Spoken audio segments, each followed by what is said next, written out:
Price the Lord. Aroma T വിയുടെ മാന്യ പ്രേക്ഷകർക്ക് വേഗം വരുന്ന കർത്താവായ യേശുക്രിസ്തുവിന്റെ നാമത്തിൽ വന്ദനത്തെയും സ്വാഗതത്തെയും അറിയിക്കുന്നു. അനുഗ്രഹിതവും മനോഹരമായ നല്ല നിമിഷങ്ങൾക്കായി കർത്താവിന് സ്തോത്രം ചെയ്യുകയാണ്.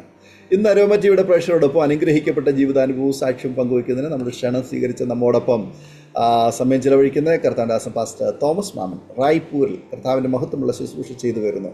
2000-ലധികം വിശ്വാസികളും അനുഗ്രഹിക്കപ്പെട്ടതായ ആത്മീയ കൂടിയൊരുവുള്ളതായ ദൈവസഭയുടെ ശുശ്രൂഷകൻ ഇന്ന് തൻ്റെ ഹൃദയം അരോമ ടി വിയുടെ പ്രേക്ഷകരോടൊപ്പം പങ്കുവയ്ക്കുകയാണ്. തന്നത് പറയുമ്പോൾ തീർച്ചയായിട്ടും നമുക്ക് ഏവർക്കും വളരെ പ്രചോദനം പകരുന്ന തൻ്റെ നല്ല ഓർമ്മക്കുറിപ്പുകൾ, അതുപോലെ തന്നെ തൻ്റെ വാത്സല്യ ഗ്രാൻഡ് ഫാദർ പൊടിയച്ചായൻ്റെ ഇളയ സഹോദരൻ പാസ്റ്റർ PS സാമുവലിനെ കുറിച്ചുള്ളതായ ഓർമ്മക്കുറിപ്പുകളും അദ്ദേഹം പങ്കുവയ്ക്കുന്നു.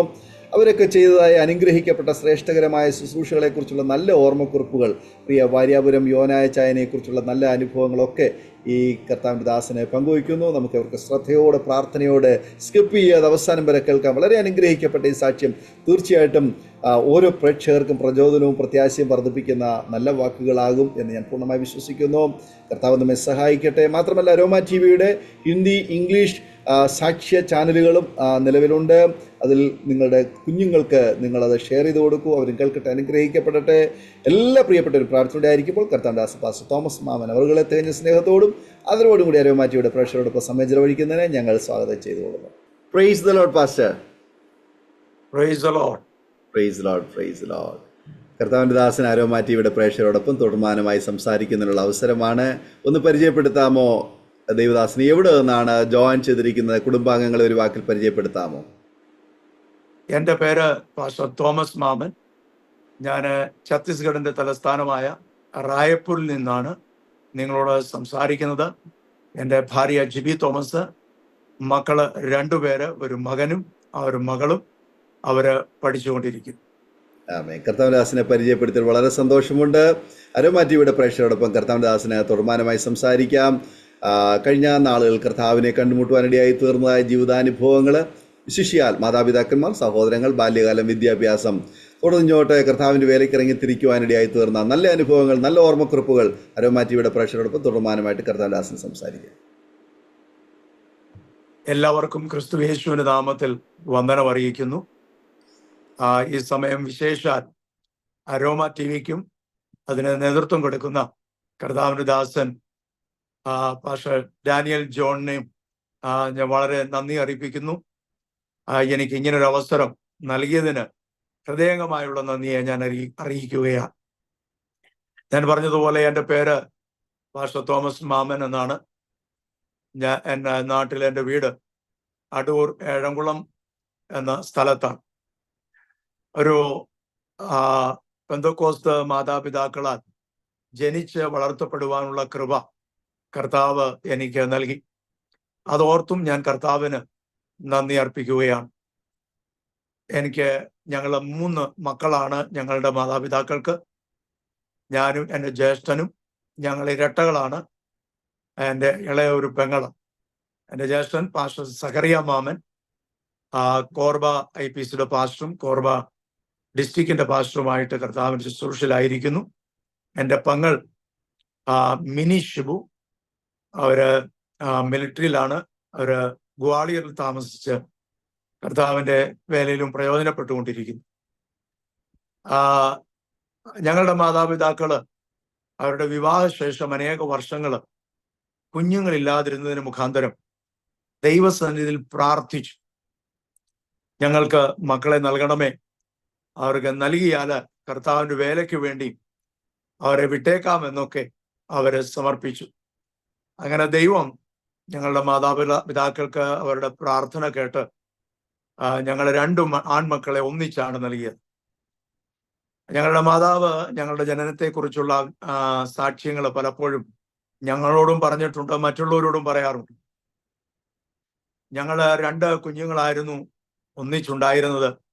എന്നാൽ അന്ന് വൈദ്യശാസ്ത്രം ഇന്നത്തെ പോലെ വിപുലമല്ലാതിരുന്നത് മുഖാന്തരം ഇത് കുഞ്ഞുങ്ങളാണ് എന്നവർക്കറിയില്ലായിരുന്നു. ഡോക്ടേഴ്സ് പറഞ്ഞു വയറ് വളരെ വീർത്തു വരുന്നത് മുഖാന്തരം അത് വയറ്റിലേതോ സിസ്റ്റ് ആണെന്നാണ് അന്ന് മാതാപിതാക്കളോട് പറഞ്ഞിരുന്നത്. എന്നാൽ ഞങ്ങളുടെ മാതാവിന്റെ വീട് അന്ന് കൂടലിലായിരുന്നു. കൂടലില് പൊന്നുമുട്ടിൽ പൊടിയച്ചാൻ എന്ന് പറയുന്ന അതിൻ്റെ മകളാണ് എൻ്റെ മാതാവ്. അവര് ആരാധനയ്ക്ക് പോയിരുന്ന സഭയിലെ അംഗമായിരുന്നു അന്നത്തെ കാലത്തെ പ്രസിദ്ധനായ ഒരു പ്രവാചകൻ കൂടൽ കുഞ്ഞുകുഞ്ഞ് എന്ന് പറയുന്ന ദൈവഭൃത്യൻ. അപ്പൊ ഞങ്ങളുടെ മാതാവിനൊരു രോഗമാണെന്നാണ് അന്ന് കരുതിയിരുന്നത്. എന്നാൽ ഒരു ദിവസം അദ്ദേഹം ആത്മനിയോഗത്താൽ ഞങ്ങളുടെ മാതാവിന്റെ വീട്ടിൽ വന്നിട്ട് പ്രവചിച്ച് ഇങ്ങനെ പറഞ്ഞു, ഇത് 2 മക്കളാണ്, ഇരട്ടകളാണ്, ഒരു ഏശാവും യാക്കോവും ആണെന്ന് പറയും.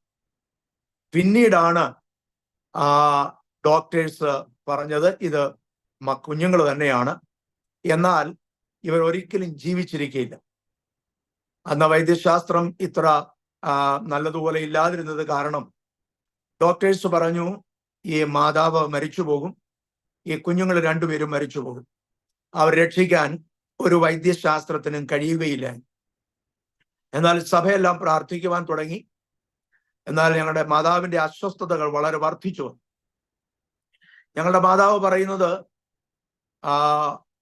ഹോസ്പിറ്റലിലോട്ട് ഞങ്ങളുടെ മാതാവിനെ പ്രസവത്തിനായി കൊണ്ടുപോകുമ്പോൾ ആ ഗ്രാമത്തിൽ ഉണ്ടായിരുന്ന എല്ലാവരും ആ വീട്ടിൽ ഒത്തുകൂടി. കാരണം എന്താണെന്നറിയാമോ? അവസാനമായി കാണാൻ പോവുകയാണ്. ഇനി കുറച്ചു നേരം കഴിയുമ്പം ശവമായിരിക്കും തിരിച്ചു വരുന്നത് എന്നുള്ള ആ ഒരു കാര്യം മനസ്സിലാക്കിയിട്ടാണ് ഇത്രയും ആളുകൾ അവിടെ കൂടിയത്. എന്നാൽ ദൈവം അത്ഭുതം ചെയ്തു. ഡോക്ടേഴ്സ് പറഞ്ഞത് ഈ മാതാവും കുഞ്ഞുങ്ങളും മരിച്ചു പോകും.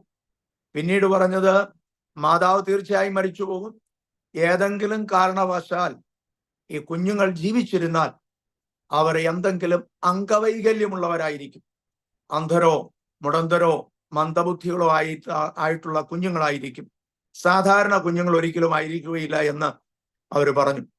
എന്നാൽ സ്വർഗത്തിലെ ദൈവം അത്ഭുതം ചെയ്തു. ഞങ്ങളെ 2 ആൺമക്കളെ ഞങ്ങളുടെ മാതാപിതാക്കൾക്ക് ദൈവം നൽകി. യാതൊരു അംഗവൈകല്യവും ദൈവം ഞങ്ങൾക്ക് നൽകിയില്ല. കർത്താവിന്റെ കരുണയാൽ ഇന്നും ഞങ്ങൾ 2 ജീവിച്ചിരിക്കുന്നു. 2 പേരും കർത്താവിന്റെ വേലയിലുമായിരിക്കുന്നു. ദൈവത്തിന്റെ കരുണയാല് 1985 മാർച്ച് മാസം 3-ാം തീയതി കർത്താവിനെ രക്ഷിതാവായി സ്വീകരിപ്പാൻ കർത്താവ് എനിക്ക് കൃപ നൽകി. 1989 മാർച്ച് മാസം 5-ാം തീയതി ജലത്തിൽ കർത്താവിനെ സാക്ഷിപ്പാൻ, സ്നാനമേൽക്കുവാൻ കർത്താവ് എനിക്ക് കൃപ നൽകി. 1990 നവംബർ മാസം 10-ാം തീയതി ദൈവം തന്റെ പരിശുദ്ധാത്മാവിനാൽ എന്നെ നിറച്ചു. അന്യഭാഷകൾ ദൈവത്തെ ആരാധിപ്പാൻ കർത്താവ് കൃപ നൽകി. ഞാനും എൻ്റെ ജ്യേഷ്ഠനും മന്ദബുദ്ധികളായിരിക്കുമെന്നും അംഗവൈകല്യമുള്ളവരായിരിക്കും എന്ന് ഡോക്ടേഴ്സ് പറഞ്ഞുവെങ്കിലും സ്വർഗത്തിലെ ദൈവം യാതൊരു അംഗവൈകല്യവും കൂടാതെ ഇന്നുവരെ ഞങ്ങളെ സൂക്ഷിച്ചു. ഒരു പ്രത്യേകത, ഞങ്ങൾ 2 ജനിച്ചത് ഒരു ദിവസമാണ്. 10 മിനിറ്റിന്റെ വ്യത്യാസമേ ഉള്ളൂ. സക്കറിയ മാമൻ എന്നേക്കാൾ 10 മിനിറ്റ് വയസ്സ് കൂടുതലാണ്. 10 മിനിറ്റ് മാത്രം. ഞങ്ങൾ 2 ജീവിച്ചിരിക്കയില്ല എന്ന് പറഞ്ഞ സ്ഥാനത്ത് ഒരു ദിവസം തന്നെ ജനിപ്പാനും, ഒരു ദിവസം തന്നെ രക്ഷിക്കപ്പെടുവാനും, ഒരു ദിവസം തന്നെ സ്നാനപ്പെടുവാനും, ഒരു ദിവസം തന്നെ പരിശുദ്ധാത്മാവിനാൽ നിറയപ്പെടുവാനും സ്വർഗം ഞങ്ങൾക്ക് കൃപ നൽകി. ഈ സമയം എന്നെ കേൾക്കുന്ന ഏതെങ്കിലും ദമ്പതികള് മക്കളില്ലാതെ ഭാരപ്പെടുന്നുവെങ്കിൽ ദൈവം നിങ്ങൾക്ക് വേണ്ടി അത്ഭുതം ചെയ്യുവാൻ ഇന്നും ജീവനുള്ള ദൈവമാണ്. ഞങ്ങളുടെ മാതാപിതാക്കൾക്ക് വേണ്ടി അത്ഭുതം ചെയ്ത ദൈവം നിങ്ങൾക്ക് വേണ്ടിയും ചെയ്യും. ഞങ്ങൾ ഇരുവർക്കും വേണ്ടി അത്ഭുതം ചെയ്ത ദൈവം നിങ്ങൾക്കും വേണ്ടിയും അത്ഭുതം ചെയ്യും. വിശ്വാസത്താൽ പ്രാർത്ഥിക്കുക. ദൈവം അത്ഭുതം ഇന്നും ചെയ്യുന്ന ദൈവം തന്നെയാണ്. ഞങ്ങളുടെ പിതാവിന്റെ പേര് ടി മാമൻ എന്നാണ്. മാതാവിന്റെ പേര് ചിന്നമ്മ മാമൻ എന്നാണ്. എൻ്റെ പിതാവ് 5 വർഷം മുമ്പ് കർത്താവിന്റെ സന്നിധിയിൽ ചേർക്കപ്പെടുവാനിടയായി. എൻ്റെ മാതാവ് ഇന്നും ജീവനോടെ ഉണ്ട്. 80 വയസ്സുണ്ട്. നാട്ടിൽ ഒറ്റയ്ക്കാണ് താമസിക്കുന്നത്. ആരോഗ്യവതിയായി ഇന്നും ഇരിക്കുന്നു. ഇന്നും കർത്താവിന് വേണ്ടി ഒരു സാക്ഷിയായി നിൽക്കുന്നു. അതോർത്തും ഞാൻ കർത്താവിനെ സ്തുതിക്കുകയാണ്. ഞങ്ങളുടെ ജനനാനന്തരം ഞങ്ങളുടെ മാതാപിതാക്കള് കർത്താവിന്റെ വചനത്തിലും ബാലശിക്ഷയിലും ഞങ്ങളെ വളർത്തിയത് മുഖാന്തരം ക്രിസ്തുവിൽ നിലനിൽപ്പാൻ കർത്താവ് ഞങ്ങൾക്ക് നൽകി. ഞങ്ങൾ 2 മക്കൾക്ക് ശേഷം ഒരു മകളെയും ഞങ്ങളുടെ മാതാപിതാക്കൾക്ക് ദൈവം ദാനമായി നൽകി. അവരെയും കുടുംബത്തെയും ദൈവം അനുഗ്രഹിച്ചു. ഇന്നും അവരെ ദൈവം നടത്തിക്കൊണ്ടിരിക്കുന്നു. ഞാൻ രക്ഷിക്കപ്പെട്ടത് പറഞ്ഞല്ലോ 1985 മാർച്ച് മാസം 3-ാം തീയതിയാണ്. ഒരു സൺഡേ സ്കൂളിൽ വെച്ചാണ് ഞാൻ കർത്താവിനെ രക്ഷിതായി സ്വീകരിക്കുന്നത്. അന്ന് ഞങ്ങൾ അംഗമായിരുന്നത് തേപ്പുപാറ IPC സഭയിലാണ്. അന്ന് രാജു ജോൺ എന്ന് പറയുന്ന ഒരു അഭിഷിക്ത ദൈവഭൃത്യൻ ഞങ്ങളുടെ സഭയിലെ കർത്തദാസനായിരുന്നു. അന്ന് ഞങ്ങളെ സൺഡേ സ്കൂൾ പഠിപ്പിച്ചുകൊണ്ടിരുന്ന അദ്ദേഹമാണ്. ഒരു ദിവസം സൺഡേ സ്കൂള് പഠിപ്പിച്ചുകൊണ്ടിരിക്കുമ്പോൾ പാപത്തെക്കുറിച്ചും പാപക്ഷമയെക്കുറിച്ചും അദ്ദേഹം ഇങ്ങനെ പഠിപ്പിച്ചുകൊണ്ടിരിക്കുമ്പോൾ ആ സൺഡേ സ്കൂളിൽ ഞങ്ങൾ 5 പേരാണ് ഉണ്ടായിരുന്നത്. ഞാനും എൻ്റെ ജ്യേഷ്ഠനും മറ്റു 3 പേരും. ഞങ്ങൾ 5 പേരും പാപബോധത്താൽ കരയുവാൻ തുടങ്ങി. ഞങ്ങൾ കൊച്ചു കുഞ്ഞുങ്ങളെ പോലെ കരയുവാൻ തുടങ്ങി. അന്ന് യേശുവിനെ രക്ഷിതമായി സ്വീകരിപ്പാൻ സ്വർഗം ഞങ്ങൾക്ക് കൃപ നൽകി. ഇന്നും ആ സൺഡേ സ്കൂൾ കഴിഞ്ഞ് വീട്ടിലേക്ക് തിരിച്ചു പോകുന്നത് നല്ല ഓർമ്മയാണ്. ആ തിരിച്ചു പോകുന്ന വഴിയിൽ ഞാനൊരു പുതിയ മനുഷ്യനായി തീർന്നു എന്ന ഒരു ഉറപ്പ് പ്രാപിച്ചാണ് കടന്നുപോയത്. ആ പാപക്ഷമ ലഭിച്ചത് മുഖാന്തരമുള്ള അനുഗ്രഹവും ആ സന്തോഷവും പ്രാപിപ്പാൻ കർത്താവ് അന്ന് ഞങ്ങൾക്ക് കൃപ നൽകി. ഇന്നും ആ ദൈവദാസൻ പാസ്റ്റർ രാജു ജോൺ ജീവനോടുണ്ട്. അദ്ദേഹം സ്റ്റേറ്റ്സിൽ ഇപ്പോൾ താമസിക്കുന്നു. കർത്താവിന് വേണ്ടി അദ്ദേഹം അതിന്റെ തലമുറകൾ ഉപയോഗിക്കപ്പെടുന്നു. അതോർത്തും ഞാൻ കർത്താവിനെ സ്തുതിക്കുന്നു. അദ്ദേഹം സുവിശേഷത്തിനു വേണ്ടി ഒരു ദാഹമുള്ള ഒരു മനുഷ്യനായിരുന്നു. അന്നത്തെ കാലത്ത് ഞങ്ങളുടെ സഭ തീരദേശത്ത് പോയി സുവിശേഷം അറിയിക്കുന്നതിന് വേണ്ടി അദ്ദേഹം വളരെ ഞങ്ങളുടെ സഭയെ പ്രോത്സാഹിപ്പിക്കുകയും അതിനുവേണ്ടിയുള്ള ക്രമീകരണങ്ങളൊക്കെ ചെയ്യുമായിരുന്നു. അദ്ദേഹത്തിന്റെ ശുശ്രൂഷ അന്ന് ആ തലത്തിലുണ്ടായിരുന്നു. പല സമയം ഞങ്ങളുടെ സഭയായി വിശ്വാസികളെയൊക്കെ വണ്ടിയൊക്കെ ബുക്ക് ചെയ്ത് തീരദേശങ്ങളിൽ പോയി സുവിശേഷം അറിയിക്കുന്ന പരസ്യമൊക്കെ നടത്തുന്ന ഒരു ശുശ്രൂഷ അദ്ദേഹത്തിന് അന്ന് ഉണ്ടായിരുന്നു. ആത്മാക്കളെ കുറിച്ചുള്ള ഒരു ഭാരം ആദ്യമായി ഞാൻ അറിയുന്നത് ആ ദൈവഭൃത്യനിൽ കൂടെയാണ്. ആ ദൈവഭൃത്യന്റെ ശുശ്രൂഷയിൽ അദ്ദേഹത്തിന്റെ സൺഡേ സ്കൂളിൽ കർത്താവിനെ രക്ഷിതമായി സ്വീകരിപ്പാനും കർത്താവ് എനിക്ക് കൃപ നൽകി. ആ ദൈവദാസനെയും കുടുംബത്തെ ഓർത്തും ഞാൻ കർത്താവിന് നന്ദി അർപ്പിക്കുന്നു. അതിനുശേഷം 1985 മാർച്ച് മാസം 5-ാം തീയതി ജലത്തിൽ കർത്താവിനെ സാക്ഷീകരിപ്പാനും 1990 നവംബർ മാസം 10-ാം തീയതി പരിശുദ്ധാത്മാവിനാൽ നിറയപ്പെടുവാനും കർത്താവ് കൃപ നൽകി. പരിശുദ്ധാത്മാവിൽ നിറയപ്പെട്ടത് ഞങ്ങളുടെ അടുത്ത ഒരു ഷാരോൺ സഭയുണ്ടായിരുന്നു. ആ സഭയുമായിട്ട് ഞങ്ങൾക്ക് നല്ല ആത്മീയ കൂട്ടായ്മ ഉണ്ടായിരുന്നു. അവിടെ നടക്കുന്ന മീറ്റിങ്ങുകളിലൊക്കെ ഞങ്ങൾ മിക്കവാറും പോകുമായിരുന്നു. അവിടുത്തെ CM അവരുടെ യൂത്തിന്റെ പ്രോഗ്രാമിലൊക്കെ ഞങ്ങൾ പോകുമായിരുന്നു. അങ്ങനെ ആ സഭയിൽ ഒരു ദിവസം ഉപവാസ പ്രാർത്ഥന നടക്കുമ്പോൾ ആണ് ഞങ്ങൾ പരിശുദ്ധാത്മാവിനാൽ നിറയപ്പെടുന്നത്. അന്ന് അവിടെ ശുശ്രൂഷിച്ചു കൊണ്ടിരുന്ന കർത്തൃദാസൻ ഒരു ആത്മനിയോഗമുള്ള പരിശുദ്ധാത്മനിയോഗം കൃപാവരങ്ങളാൽ നിറഞ്ഞു ജ്വലിക്കുന്ന ഒരു ദൈവഭൃത്യനായിരുന്നു. അദ്ദേഹം അന്ന് അവിടെ ഒരു 3 ദിവസത്തെ ഉപവാസ പ്രാർത്ഥനയാണ്. പരിശുദ്ധാത്മാവ് ശക്തിയിൽ ആൾക്കാർ പ്രാപിപ്പാൻ വേണ്ടിയുള്ള ഒരു കാത്തിരിപ്പ് യോഗമാണ്. അന്നത്തെ സഭകളിൽ മിക്കവാറും ഉണ്ടായിരുന്ന ഒരു സംഗതിയായിരുന്നു കാത്തിരിപ്പ് യോഗം. ഒരുവൻ രക്ഷിക്കപ്പെടണം, അത് സഭയുടെ ആവശ്യം. രക്ഷിക്കപ്പെട്ട ഒരു വ്യക്തി പരിശുദ്ധാത്മാവിനാൽ നിറയപ്പെടണം എന്നുള്ളത് അന്ന് സഭയിൽ അനിവാര്യമായ ഒരു കാര്യമായിരുന്നു. അതിനുവേണ്ടിയാണ് കാത്തിരിപ്പ് യോഗങ്ങൾ എല്ലാ സഭകളിലും ക്രമീകരിക്കപ്പെട്ടുകൊണ്ടിരുന്നത്. അന്ന് ഈ ദേവദാസൻ ആത്മനിയോഗത്താൽ പരിശുദ്ധാത്മാവിനെ കുറിച്ചും അതിന്റെ ശുശ്രൂഷകളെ കുറിച്ചും അതിന്റെ വരദാനങ്ങളെ കുറിച്ചും ഒക്കെ ഇങ്ങനെ പ്രസംഗിച്ചു വന്ന് ഞാനും എൻ്റെ ജ്യേഷ്ഠനും അന്ന് പരിശുദ്ധാത്മാഭിഷേകം പ്രാപിച്ചിട്ടില്ലായകയാൽ 3 ദിവസം ആ ഉപവാസ പ്രാർത്ഥനയിൽ ഞങ്ങൾ പരിശുദ്ധാത്മാഭിഷേകം പ്രാപിപ്പാനായിട്ട് കാത്തിരുന്നു. 3-ാമത്തെ ദിവസം രാവിലെ സമയം എന്റെ ജ്യേഷ്ഠൻ പരിശുദ്ധാത്മാവിൽ നിറയപ്പെട്ടു. എന്റെ ജ്യേഷ്ഠൻ പരിശുദ്ധാത്മാവിൽ നിറഞ്ഞ് അന്യഭാഷകളിൽ സംസാരിച്ച് പകലത്തെ ശുശ്രൂഷ അവസാനിച്ച് കഴിഞ്ഞപ്പോൾ ആശീർവാദം പറഞ്ഞു കഴിഞ്ഞിട്ട് എന്റെ ജ്യേഷ്ഠൻ എഴുന്നേറ്റ് നിന്ന് പാസ്റ്ററിന് കൈ കൊടുത്തിട്ട് സ്തോത്രം പറയാൻ ആഗ്രഹിച്ച്, പക്ഷെ സ്തോത്രം പറയാൻ കഴിഞ്ഞില്ല. അവൻ പിന്നീടും അന്യഭാഷയിൽ സംസാരിക്കാൻ തുടങ്ങി. അവന് നിർത്താൻ കഴിഞ്ഞില്ല.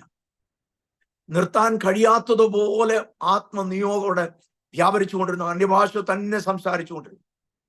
അപ്പോൾ എനിക്ക് ഒരു ദുഃഖം, എനിക്ക് പരിശുദ്ധാത്മാവ് ലഭിച്ചില്ലല്ലോ. എന്നാൽ ഒരു കാര്യങ്ങളുണ്ടായി, ഇവൻ ഇങ്ങനെ അന്യഭാഷ മാത്രം പറഞ്ഞുകൊണ്ടിരിക്കുക, മറ്റൊരു ഭാഷയും പറയാൻ ഒക്കുന്നില്ല എൻ്റെ ജ്യേഷ്ഠന്. അപ്പൊ ഞാൻ കർത്താവിനോട് 2 കാര്യമാണ് പ്രാർത്ഥിച്ചത്.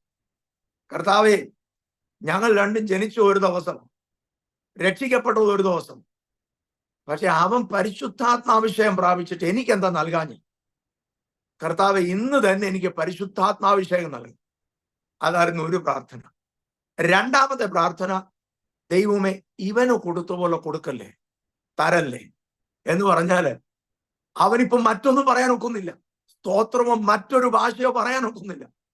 അതുകൊണ്ട് ദൈവത്തോട് പറഞ്ഞു, കർത്താവെ, ഒന്ന് കൺട്രോൾ ചെയ്യാൻ പാകത്തിലായ ഒരു അഭിഷേകം എനിക്ക് തരണമേ. അതിന്റെ അർത്ഥം ഇത്രയേ ഉള്ളായിരുന്നു, മറ്റ് മലയാള ഭാഷ പറയാൻ ഒക്കാത്തതുപോലെ എനിക്ക് തരല്ലേ എന്നായിരുന്നു പ്രാർത്ഥന. ദൈവം എന്റെ പ്രാർത്ഥന കേട്ടു. ഉച്ച കഴിഞ്ഞ് ഒരു 2 മണി കഴിഞ്ഞുള്ള ഒരു പ്രാർത്ഥന ഉണ്ടായിരുന്നു പരിശുദ്ധാത്മാഭിഷേകത്തിന് വേണ്ടി. അങ്ങനെ പിന്നീട് പ്രാർത്ഥിക്കേണ്ട എന്റെ ജ്യേഷ്ഠനും മറ്റഭിഷിക്തന്മാരെല്ലാം പ്രാർത്ഥിച്ചുകൊണ്ടിരിക്കുമ്പോൾ സ്വർഗത്തിലെ ദൈവം എന്നെയും തന്റെ ആത്മാവിനാൽ നിറച്ചു. അന്യഭാഷകൾ ദൈവത്തെ ആരാധിപ്പാൻ സ്വർഗം എനിക്ക് കൃപ നൽകി. ദൈവന്റെ പ്രാർത്ഥന കേട്ടു. ദൈവന്റെ 2ാമത്തെ പ്രാർത്ഥനയും കേട്ടു. എനിക്ക് അഭിഷേകം പ്രാപിച്ചു കഴിഞ്ഞിട്ടും മറ്റു ഭാഷകൾ ആശീർവാദം പറഞ്ഞു കഴിഞ്ഞ് കർത്താവിന്റെ ദാസന് സ്തോത്രം പറയുമ്പോൾ സ്തോത്രം തന്നെ നാവിൽ നിന്ന് വന്നേ. അപ്പോൾ ഞാൻ ദൈവത്തിന് നന്ദി പറഞ്ഞു, കർത്താവേ, എന്റെ 2 പ്രാർത്ഥനയും നീ കേട്ടു, എന്നെ അഭിഷേകത്താൽ നിറച്ചു. എന്റെ ജ്യേഷ്ഠനും മലയാള ഭാഷ പറയാൻ എന്റെ സംശയം ഇതായിരുന്നു, ഇനി അവന് മലയാള ഭാഷ പറയാൻ കഴിയത്തില്ലയോ എന്നുള്ളൊരു സംശയമായിരുന്നു എനിക്ക് അന്നുണ്ടായിരുന്നത്. അന്ന് ആ സഭകളിൽ സഭകൾ കാത്തിരിപ്പ് നടക്കുമ്പോൾ അനേകര പരിശുദ്ധാത്മാഭിഷേകത്താൽ നിറയപ്പെടുമ്പോൾ പല ദിവസങ്ങളിൽ അവർക്ക് മറ്റു ഭാഷകളിൽ പറയാൻ കഴിയത്തില്ലായിരുന്നു. അന്ന് ഒരു കോശുകുട്ടി എന്ന് പറഞ്ഞ ദൈവാസൻ, പിന്നീട് അഭിഷിക്തനായ കൃപാവരങ്ങളാൽ നിറഞ്ഞു വിളിച്ചൊരു ദൈവവൃത്തൻ ആ സഭയിൽ ഉണ്ടായി. പിന്നീട് പാസ്റ്റർ കോശിക്കുട്ടി എന്നായിരുന്നു അദ്ദേഹത്തിന്റെ പേര്. അദ്ദേഹം മരിച്ചുപോയി. അദ്ദേഹം അഭിഷേകം പ്രാപിച്ച കാര്യത്തെക്കുറിച്ച് പലപ്പോഴും സാക്ഷ്യം പറയാറുണ്ടായിരുന്നു. അദ്ദേഹം അഭിഷേകം പ്രാപിച്ച അദ്ദേഹം ഒറ്റയ്ക്കാന്ന് വിശ്വാസത്തിൽ വന്നേ. അദ്ദേഹത്തിന്റെ ഭാര്യ പോലും വിശ്വാസത്തിലല്ല. അദ്ദേഹം അഭിഷേകം പ്രാപിച്ചു കഴിഞ്ഞ് വീട്ടിൽ ചെന്ന് സഭ ആരാധന കഴിഞ്ഞിട്ടും അന്യഭാഷ മാത്രമേ അദ്ദേഹത്തിന്റെ വായിൽ നിന്ന് വരത്തുള്ളായിരുന്നു. അതിനുശേഷം അദ്ദേഹം വീട്ടിൽ ചെന്ന് കഴിഞ്ഞിട്ടും അന്യഭാഷ പറയുന്നത്, ഭാര്യയോട് ഒരു വാക്കുപോലും മലയാളം പറയാൻ കഴിഞ്ഞില്ല. ദിവസങ്ങളോളം അന്യഭാഷ തന്നെ അദ്ദേഹം പറഞ്ഞുകൊണ്ടിരുന്നു. അങ്ങനെ അന്നത്തെ കാലങ്ങളിൽ പരിശുദ്ധാത്മാഭിഷേകത്തിനു വേണ്ടി സഭകളും ദൈവദാസന്മാരും വിശ്വാസികളും കാത്തിരുന്നു പ്രാപിക്കുന്ന ഒരു അനുഭവം ഉണ്ടായിരുന്നു. ഇന്നും സഭകൾക്ക് ആവശ്യം അതാണ്. രക്ഷിക്കപ്പെട്ട ഒരു വിശ്വാസിക്ക് ആവശ്യം പിന്നീട് അവൻ പരിശുദ്ധാത്മാവിനാൽ നിറഞ്ഞ് അന്യഭാഷകൾ ദൈവത്തെ ആരാധിച്ച് ആത്മനിയോഗത്താൽ ദൈവത്താൽ ഉപയോഗിക്കപ്പെടുന്നവരായിരിക്കണം എന്നുള്ളതാണ്.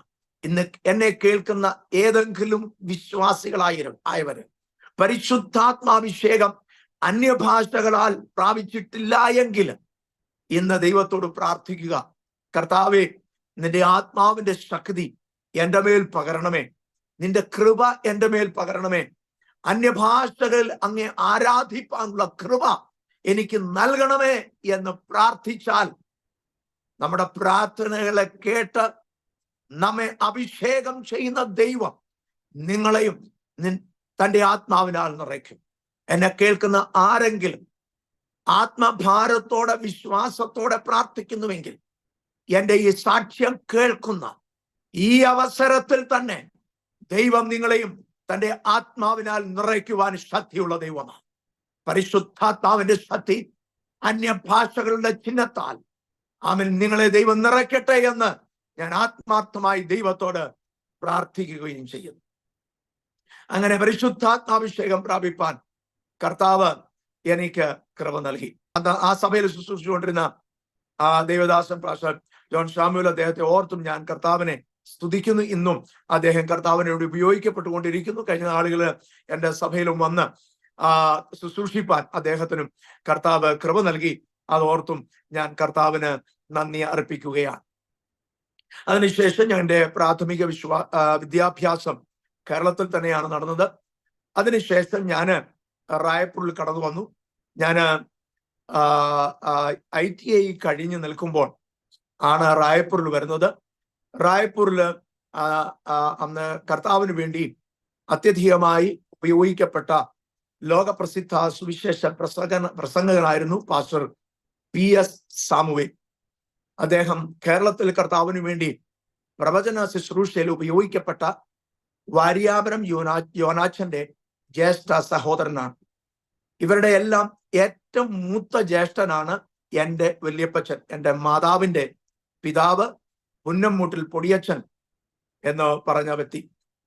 അപ്പോൾ എൻ്റെ വല്യപ്പച്ചന്റെ അനുജനായിരിക്കാൻ പാസ്റ്റർ PS സാമുവേല്, ഞാൻ ITI കഴിഞ്ഞ് റിസൾട്ട് വരുന്നതിന് മുമ്പ് പാസ്റ്റർ PS സാമുവേൽ അന്ന് വിദേശത്തൊരു ദേശത്തായിരിക്കുമ്പോൾ എൻ്റെ മാതാവിന് ഒരു എഴുത്തെഴുതി, നിന്റെ മകനെ റായ്പൂരിലോട്ട് പറഞ്ഞു വിടണം.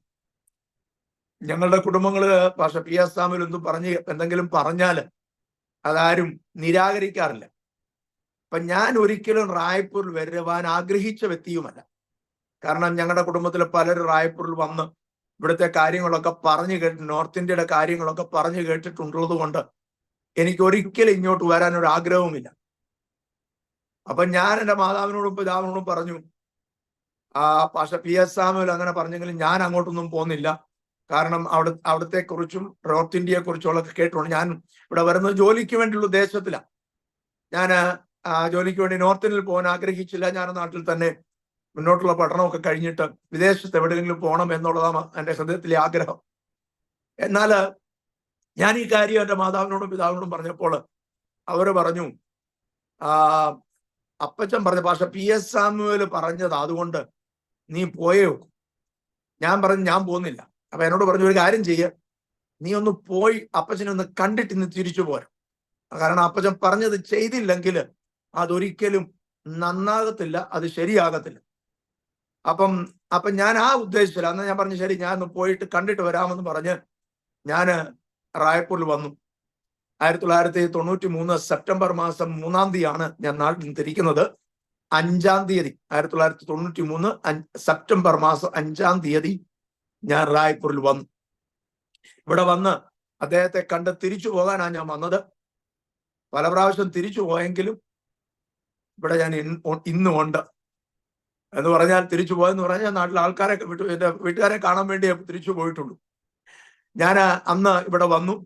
ഇവിടെ വന്ന ശേഷം ഞാൻ മുന്നോട്ടുള്ള എൻ്റെ പഠനങ്ങൾ നടത്തി. എൻ്റെ കമ്പ്യൂട്ടറിൽ ഞാൻ കോഴ്സുകൾ ചെയ്ത് ഹാർഡ്വെയറും സോഫ്റ്റ്വെയറും ഞാൻ ചെയ്തു. അട്ടക്കിലാണ് ഞാൻ പഠിച്ചത്. അതിനുശേഷം ഞാൻ ഇവിടെ ഒരു കമ്പനിയിൽ 12 വർഷം എഞ്ചിനീയറായി ജോലി ചെയ്യുവാനും കർത്താവ് കൃപ നൽകി. എന്നാൽ ഞാൻ ഇവിടെ വന്നപ്പോൾ എനിക്ക് ഹിന്ദി അറിയത്തില്ല, മറ്റു ഭാഷകളൊന്നും അറിയത്തില്ല. ഹിന്ദി മാത്രം അറിയാവുന്നത് കൊണ്ട് ഇവിടുത്തെ ആരാധനയും എനിക്ക് മനസ്സിലാകുന്നു. അപ്പൊ ഞാൻ ഇവിടെ നിന്ന് പോകാൻ ആഗ്രഹിച്ചു, തിരിച്ചു പോകണമെന്ന് ആഗ്രഹിച്ചു. അപ്പോൾ അപ്പച്ചനോട് പോകണമെന്ന് പറഞ്ഞാൽ അപ്പച്ചൻ വിടത്തില്ല. പോകണ്ടെന്ന് പറഞ്ഞാൽ പിന്നെ പോകാനും ഒക്കത്തില്ല. കാരണം അദ്ദേഹം പറയുന്നതിനപ്പുറം ഇപ്പുറം ഒന്നുമില്ല. അങ്ങനെ ഒരു അവിശ്വസ്തനായിരുന്നു അദ്ദേഹം. അപ്പൊ ഞാൻ ഹൃദയത്തിൽ ചിന്തിച്ചു, എനിക്ക് തിരിച്ച് പോകാൻ ടിക്കറ്റ് എടുക്കാൻ പൈസയായി വരും. അപ്പൊ ഞാൻ ഹൃദയത്തിൽ ഒരു രാത്രി തീരുമാനിച്ചു, പപ്പായ്ക്ക് ഒരു എഴുത്തെഴുതുക, എനിക്ക് കുറച്ച് പൈസ അയച്ചു തരണം. എന്നിട്ട് പൈസ വന്നു കഴിയുമ്പോൾ ഞാൻ പോയി ടിക്കറ്റ് എടുത്തിട്ട് അപ്പച്ചനോട് വന്ന് പറയും ഞാൻ തിരിച്ചു പോവുക. ഞാൻ ഒരു രാത്രിയിൽ ഇങ്ങനെ ചിന്തിച്ചു. കാരണം നാട്ടിലായിരുന്നു, നല്ല കൂട്ടായ്മയൊക്കെ ആയിരുന്നു, ഇവിടെ ചർച്ചും ഒക്കെ ഉണ്ട്. പക്ഷെ ആരാധന എന്താണെന്നൊന്നും മനസ്സിലാകത്തില്ല, ഹിന്ദി അറിയത്തില്ല. അപ്പൊ ഞാനിങ്ങനെ ചിന്തിച്ച് രാവിലെ എഴുന്നേറ്റ് വെളിയിൽ വന്ന് നിൽക്കുമ്പോൾ അപ്പച്ചൻ എൻ്റെ അടുത്ത് വന്നു. എന്നിട്ട് പറഞ്ഞു, നീ നിന്റെ ഹൃദയത്തില് ഒരു തീരുമാനമെടുത്ത് അതെന്തുവാണെന്ന് ചോദിച്ചു. ഇത് പറയുകയും ഞാൻ ആ രാത്രി എടുത്ത തീരുമാനം എൻ്റെ ഓർമ്മ വന്നു. എന്നാൽ ഒരു തരത്തിൽ ഭയം കൊണ്ടൊരു ഞാനൊരു കള്ളം പറഞ്ഞു. ഞാൻ പറഞ്ഞു അങ്ങനൊന്നും ഇല്ലെന്ന് പറഞ്ഞു. എന്നോട് പറഞ്ഞു അങ്ങനല്ല, നീ ഒരു തീരുമാനം എടുത്തിട്ടുണ്ട്.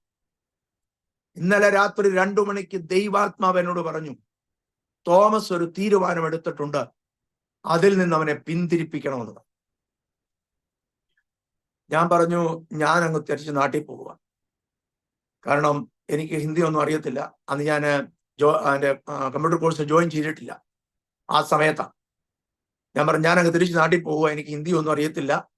ഞാൻ നാട്ടിൽ പോയി മുന്നോട്ടുള്ള പഠനങ്ങൾ നടത്തിയിട്ട് ഞാൻ വെളിയിൽ അങ്ങ് എവിടെയെങ്കിലും പോവുക. അദ്ദേഹത്തോട് പറഞ്ഞു നിന്നെക്കുറിച്ചുള്ള ദൈവിക ഉദ്ദേശം അതല്ല, നീ ഇവിടെ തന്നെ നിൽക്കണം. നിന്നെക്കുറിച്ച് ദൈവത്തിന് ഏതോരോ പദ്ധതിയുണ്ട്. നീ ഇപ്പോൾ എടുത്ത തീരുമാനത്തിൽ നിന്ന് നീ പിന്തിരിയണമെന്ന് പറഞ്ഞു. അങ്ങനെയാണ് ഞാൻ റായ്പൂരിൽ നിൽക്കുന്നത്. അങ്ങനെ പിന്നീട് ഞാൻ അറ്റക്കില് കമ്പ്യൂട്ടർ കോഴ്സ് പഠിച്ചു. അതിനുശേഷം ഞാൻ ജോലി ചെയ്തു. 12 വർഷം ഭാർഗവ കമ്പ്യൂട്ടർ എന്ന് പറഞ്ഞ കമ്പ്യൂട്ടർ സെന്ററിൽ സോഫ്റ്റ്വെയർ പഠിപ്പിക്കുകയും കമ്പ്യൂട്ടർ ഹാർഡ്വെയറിന്റെ ജോലി ചെയ്യുകയും ചെയ്തുകൊണ്ട് ഞാൻ ആയിരുന്നു. എന്നാൽ ഇതിനിടയ്ക്ക് പല പ്രാവശ്യം കർത്താവ് ദാസൻ പാഷ PS സാമുവൽ എന്നോട് പറഞ്ഞു നിന്നെക്കുറിച്ചുള്ള ദൈവിക ഉദ്ദേശം ജോലി അല്ല, നീ കർത്താവിന്റെ വേലയ്ക്ക് വേണ്ടി ഉപയോഗിക്കപ്പെടണം. അതായിരുന്നു അദ്ദേഹം 1994 അദ്ദേഹം ഈ കാര്യം എന്നോട് ആദ്യമായിട്ട് പറയുന്നത്. അതിനുശേഷം 1998 ഒരു ദിവസം അദ്ദേഹം എന്നോട് ഈ കാര്യങ്ങൾ പറഞ്ഞു. എന്നാൽ എൻ്റെ ചെറുപ്പത്തിലേ മുതലുള്ള എൻ്റെ ഹൃദയത്തിലെ ആഗ്രഹം കർത്താവിന്റെ വേല ചെയ്യണം.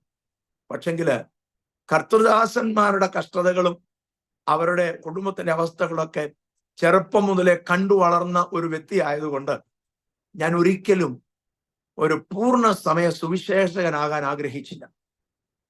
ഞാൻ നാട്ടിലായിരുന്നപ്പോഴും കർത്താവിന് വേണ്ടി പല തലങ്ങളിൽ PIPയും ഗുഡ് ന്യൂസിന്റെ ബാലലോകം പോലുള്ള പല തലങ്ങളിൽ കർത്താവിന് വേണ്ടി പ്രയോജനപ്പെട്ടുകൊണ്ടിരുന്നു. അതുകൊണ്ട് ഞാൻ ദൈവത്തോട് പ്രാർത്ഥിച്ചു, അങ്ങനെ കർത്താവ് ജോലിയോടുകൂടെ നിന്റെ വേല ഞാൻ ചെയ്തു കൊള്ളാം.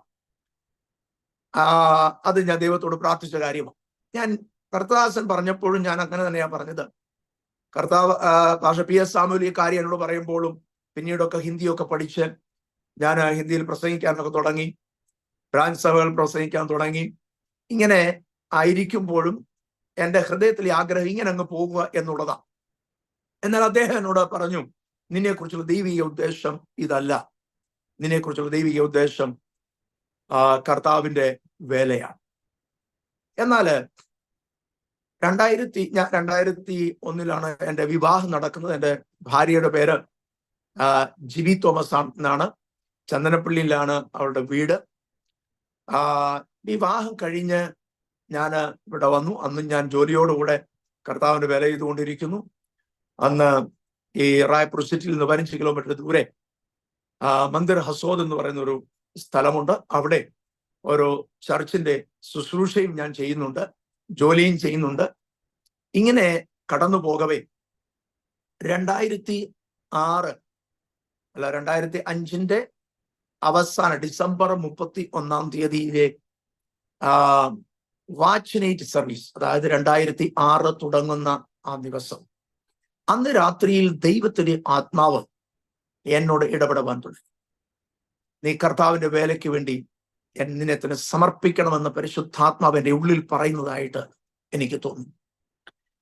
എന്നാൽ ഞാനൊരു കൺഫർമേഷൻ അതിനു വേണ്ടി ആഗ്രഹിച്ചു. ഞാൻ നാട്ടിൽ നിന്ന് ഇവിടെ വരുന്നതിന് മുൻപ്, ഞാൻ നാട്ടിലായിരുന്നപ്പോൾ എൻ്റെ ഡയറിയിൽ 20 പാസ്റ്റർമാരുടെ പേരെഴുതി വെച്ചിട്ടുണ്ടായിരുന്നു.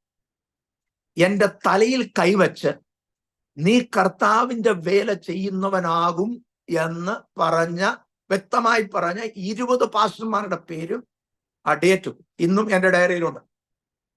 എന്നാലും ഞാൻ പറഞ്ഞു, ദൈവത്തോട് പറഞ്ഞു, കർത്താവേ ഞാൻ നിന്റെ വേലയൊക്കെ ചെയ്തോളാം. 1, ജോലിയോടുകൂടെ ചെയ്തോളാം. 2, അങ്ങനെ ചെയ്യണമെന്നുണ്ടെങ്കിൽ നീ വ്യക്തമായി എന്നോട് സംസാരിക്കണം. പ്രവാചകന്മാര് പറഞ്ഞതും പറഞ്ഞാൽ ഇറങ്ങത്തില്ല. അതുകൊണ്ടാണ് പാസ്റ്റർ PS സാമുവൽ പറഞ്ഞിട്ട് പോലും ഞാൻ ഇറങ്ങാതിരുന്നത്. രണ്ടാമത്തെ കാരണം ജോലിയോടുകൂടെ ചെയ്യണം എന്നുള്ളത് ചെയ്തുകൊണ്ടിരിക്കുകയുമാണ്. എന്നുള്ളൊരു സംതൃപ്തി എനിക്കുണ്ട്. അങ്ങനെയാണ് പോയിക്കൊണ്ടിരുന്നത്. എന്നാൽ അന്ന് ആ വാച്ച്നേജ് സർവീസിൽ ദൈവാത്മാവിനോട് സംസാരിക്കുവാൻ, അപ്പോൾ ഞാൻ ദൈവത്തിന്റെ സന്നിധിയിൽ സമർപ്പിച്ച രാത്രി, ദൈവമേ, എന്നെ കുറിച്ചുള്ള ദൈവിക ഉദ്ദേശം പൂർണ്ണമായി നിന്റെ വേലയാണെന്നുണ്ടെങ്കിൽ എന്നെ ആ കാര്യത്തിന് വേണ്ടി വേർതിരിക്കണമേ എന്ന് ഞാൻ ദൈവത്തോട് പ്രാർത്ഥിച്ചു. അതിനുവേണ്ടി വ്യക്തമായ അടയാളങ്ങളോടുകൂടെ എന്നെ ഇറക്കണമേ എന്നും പ്രാർത്ഥിച്ചു. ഈ കാര്യം ഞാൻ മറ്റാരോടും പറഞ്ഞില്ല. എന്നെ കർത്താവിന് പൂർണ്ണസമയ സുവിശേഷ വേലയ്ക്കാൻ വേണ്ടിയാണ് എന്നെ കുറിച്ചുള്ള ദൈവിക ഉദ്ദേശമെങ്കിൽ ഈ വർഷം അത് വെളിപ്പെടുത്തണമേ എന്ന് ഞാൻ പ്രാർത്ഥിച്ചത് എൻ്റെ ഭാര്യയോട് പോലും ഞാൻ പറഞ്ഞില്ല. ആ വാച്ച്നേജ് സർവീസ് കഴിഞ്ഞ ശേഷം ആ ജനുവരി മാസം ആദ്യത്തെ ആഴ്ചയിൽ ഒരു ദിവസം എനിക്ക് പാസ്റ്റർ PS സാമുവേൽ ഫോൺ ചെയ്തു. ഞാൻ ഓഫീസിലാണ്. ഞാൻ എല്ലാ ദിവസവും രാവിലെ ഇവിടെ വന്നിട്ടാണ് ഞാൻ വേറൊരു വീട് വാടകയ്ക്ക് എടുത്ത് താമസിച്ചു. വിവാഹം കഴിഞ്ഞ ശേഷം അതുവരെ കർത്താവ് ദാസനോടെ ആണ് ഈ കോമ്പൗണ്ടിൽ തന്നെ താമസിച്ചുകൊണ്ടിരുന്നത്. വിവാഹം കഴിഞ്ഞ ശേഷം ഞാനൊരു വീട് വാടകയ്ക്ക് എടുത്ത് താമസിച്ചു. കാരണം ഇവിടെ ലേഡീസ് ആരും താമസിക്കുന്നില്ല. കാരണം അദ്ദേഹം പാസ്റ്റർ PS സാമുവേൽ അവിവാഹിതനായിരുന്ന ഒരു ദൈവഭൃത്തനായി. അതുകൊണ്ട് അദ്ദേഹത്തിന്റെ ചിട്ടയൊക്കെ എനിക്ക് അറിയാവുന്നത് കൊണ്ട് ഞാൻ വേറെ വീടെടുത്ത് വാടകയ്ക്ക് താമസിച്ചു. അതുകൊണ്ട് എന്നാലും രാവിലെ ഞാൻ ഓഫീസിൽ പോകുമ്പോൾ ഇവിടെ വന്നിട്ട് പോകും. ഓഫീസിൽ തിരിച്ചു വരുമ്പോൾ ഇവിടെ വന്നിട്ടാണ് ഞാൻ തിരിച്ചു പോകാറ്. എന്നാൽ അദ്ദേഹം എനിക്ക് ഫോൺ ചെയ്ത് പറഞ്ഞു, നീ തിരിച്ചു വരുമ്പോൾ ഇതിലേ വരണോ? ഞാൻ ചിന്തിച്ച് എന്നും ഞാൻ തിരിച്ചു ചെല്ലുമ്പോൾ അതിലെയാ പോകുന്നത്. എന്നിട്ടും എന്തുകൊണ്ട് അദ്ദേഹം ഫോൺ ചെയ്തു? ഞാൻ വന്നപ്പോൾ എന്നോട് അപ്പച്ചൻ പറഞ്ഞു, പക്ഷെ PS സാമുവേൽ പറഞ്ഞ കാര്യം, നീ നാളെ നിന്റെ ഓഫീസറോട് പറയണം, മറ്റന്നാൾ തൊട്ട് ഞാൻ വരികയില്ല. നീ ജോലി രാജിവെച്ച് കർത്താവിന് വേണ്ടി പൂർണ്ണ സമയമായി ഇറങ്ങി ഈ സഭയുടെ ശുശ്രൂഷ ഏറ്റെടുക്കും. ഈ കാര്യം അദ്ദേഹം പറയുമ്പോൾ ഞാൻ വാച്ച്നേജ് സർവീസിൽ ദൈവത്തിന് സമർപ്പിച്ച കാര്യം എന്റെ ഓർമ്മയിൽ വന്നു. അത് കാരണം ഞാൻ അതിന് യാതൊരു തർക്കവും പറഞ്ഞില്ല. ഞാൻ ശരിയെന്നും തെറ്റെന്നും പറഞ്ഞില്ല. ഇദ്ദേഹം തന്നെ പല പ്രാവശ്യം എന്നോട് കർത്താവിന്റെ വേലയ്ക്ക് ഇറങ്ങുന്നതിനെ കുറിച്ച് പറഞ്ഞിട്ടുണ്ട്. അന്ന് ഞാൻ ഇപ്പോൾ ചെയ്യുന്നത് പോലെ ജോലിയോടുകൂടെ ചെയ്തു കൊള്ളാം എന്ന് പറഞ്ഞ് ഞാൻ നിർത്തുമായിരുന്നു. എന്നാൽ ഈ പ്രാവശ്യം ഞാൻ പറഞ്ഞില്ല. കാരണം എനിക്ക് മനസ്സിലായി ദൈവം തന്റെ ഹിതം എൻ്റെ ജീവിതത്തിൽ നിറവേറ്റുവാൻ വേണ്ടിയാണ്. ഞാൻ അങ്ങ് പോയി. പിറ്റേ ദിവസം ഞാൻ ഓഫീസിലായിരിക്കുമ്പോൾ എനിക്ക് ഫോൺ ചെയ്തു, നീ വരുമ്പോൾ ഇതിലെ വരണോ? എന്നോട് ചോദിച്ചു, നീ നിന്റെ ഓഫീസറോട് പറഞ്ഞു എന്ന് ചോദിച്ചു. ഞാൻ പറഞ്ഞില്ലെന്ന് പറഞ്ഞു. എന്നോട് അദ്ദേഹം പറഞ്ഞത്, നിനക്ക് ദൈവം തരുന്ന അവസാനത്തെ അവസരമാണെന്ന്. എന്നിട്ട് അദ്ദേഹം എന്നോട്, ഞങ്ങളുടെ കുടുംബത്തിൽ തന്നെ അന്നത്തെ കാലത്ത് കർത്താവിന്റെ ദാസനൊക്കെ കർത്താവിന് വേണ്ടി വേലയ്ക്ക് ഇറങ്ങുമ്പോൾ ഞങ്ങളുടെ കുടുംബങ്ങളിലും അനേകരെ കർത്താവ് തന്റെ വേലയ്ക്ക് വേണ്ടി വിളിച്ചു. അതിൽ അനേകരും കർത്താവിന് വേണ്ടി തന്നെ സമർപ്പിച്ചു. അതിൽ പാസ്റ്റർ PS സാമുവേൽ, അദ്ദേഹം, ഭാര്യാവർ യോനാച്ചൻ, അങ്ങനെയുള്ള ദൈവവൃത്തം ഉണർവിന്റെ കാലത്ത് ദൈവം വിളിച്ചവർ വേർതിരിക്കപ്പെട്ടവരാണ്. എന്നാൽ ചിലര് ഞങ്ങളുടെ കുടുംബങ്ങളില് ആ പൂർണ്ണ സമാനമായ സുവിശേഷയ്ക്ക് വേലയ്ക്ക് വേണ്ടി സമർപ്പിച്ച് ഇറങ്ങിയില്ല. അവരുടെ ജീവിതത്തെക്കുറിച്ചും അവരുടെ ജീവിതത്തിൽ ഉണ്ടായ പരാജയത്തെക്കുറിച്ചും അദ്ദേഹം എന്നോട് പറഞ്ഞു. കാരണം ആ കാര്യം എനിക്ക് അറിയാവുന്നതും. എന്നോട് പറഞ്ഞു, ആ വ്യക്തിയുടെ ജീവിതത്തിൽ, ആ കുടുംബങ്ങളിൽ എന്തുകൊണ്ടാണ് അവർക്ക് അങ്ങനെ സംഭവിച്ചത് എന്ന് നിനക്കറിയാമോ? കാരണം ഇതാണ്, അവരെ ദൈവം തന്റെ വേലയ്ക്ക് വേണ്ടി വിളിച്ചതാണ്.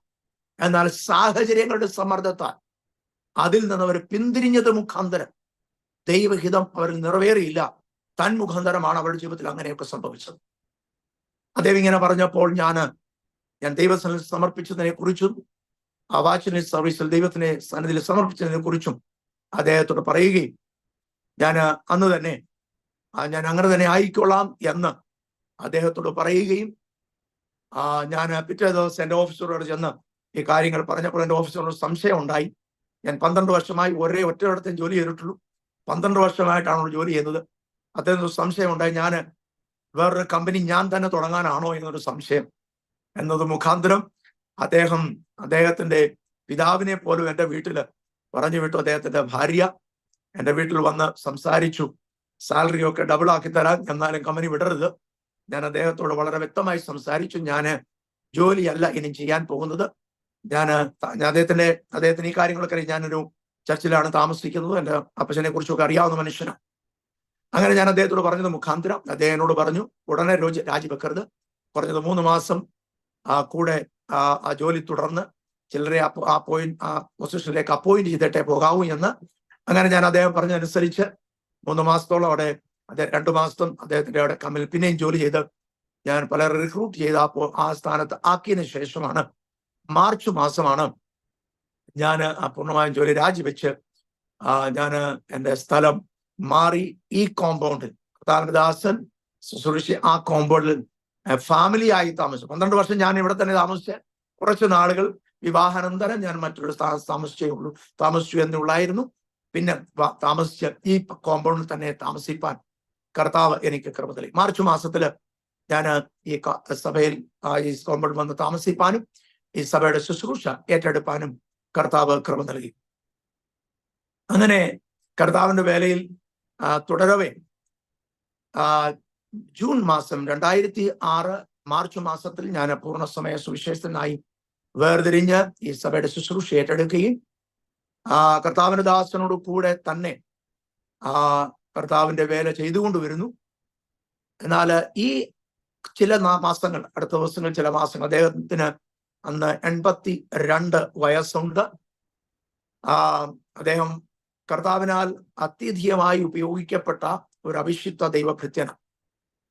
ഒരു പെന്തക്കോസ്ത് കുടുംബത്തിൽ ജനിച്ച് വളർത്തപ്പെട്ടത് മുഖാന്തരം ആദ്യകാലങ്ങളിലെ ഉള്ള അനേക ദൈവഭൃത്യന്മാരെ നേരിൽ കാണുവാനും അവരുടെ ശുശ്രൂഷകൾ കാണുവാനും അനുഭവിപ്പാനും ഒക്കെ കർത്താവ് എനിക്ക് കൃപ നൽകിയിട്ടുണ്ട്. ഭാരതത്തിലെ അന്നത്തെ കാലത്തെ ശ്രേഷ്ഠന്മാരായ ദൈവഭൃത്യന്മാർ, പാസ്റ്റർ ടി.ജി.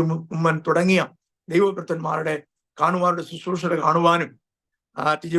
അപ്പച്ചന്റെ ഒക്കെ കാല് തീരുമാനമൊക്കെ അന്നത്തെ കൊച്ചു കുഞ്ഞുങ്ങളായിരിക്കും ഞങ്ങൾക്കൊക്കെ കർത്താവ് കൃപ നൽകിയിട്ടുണ്ട്.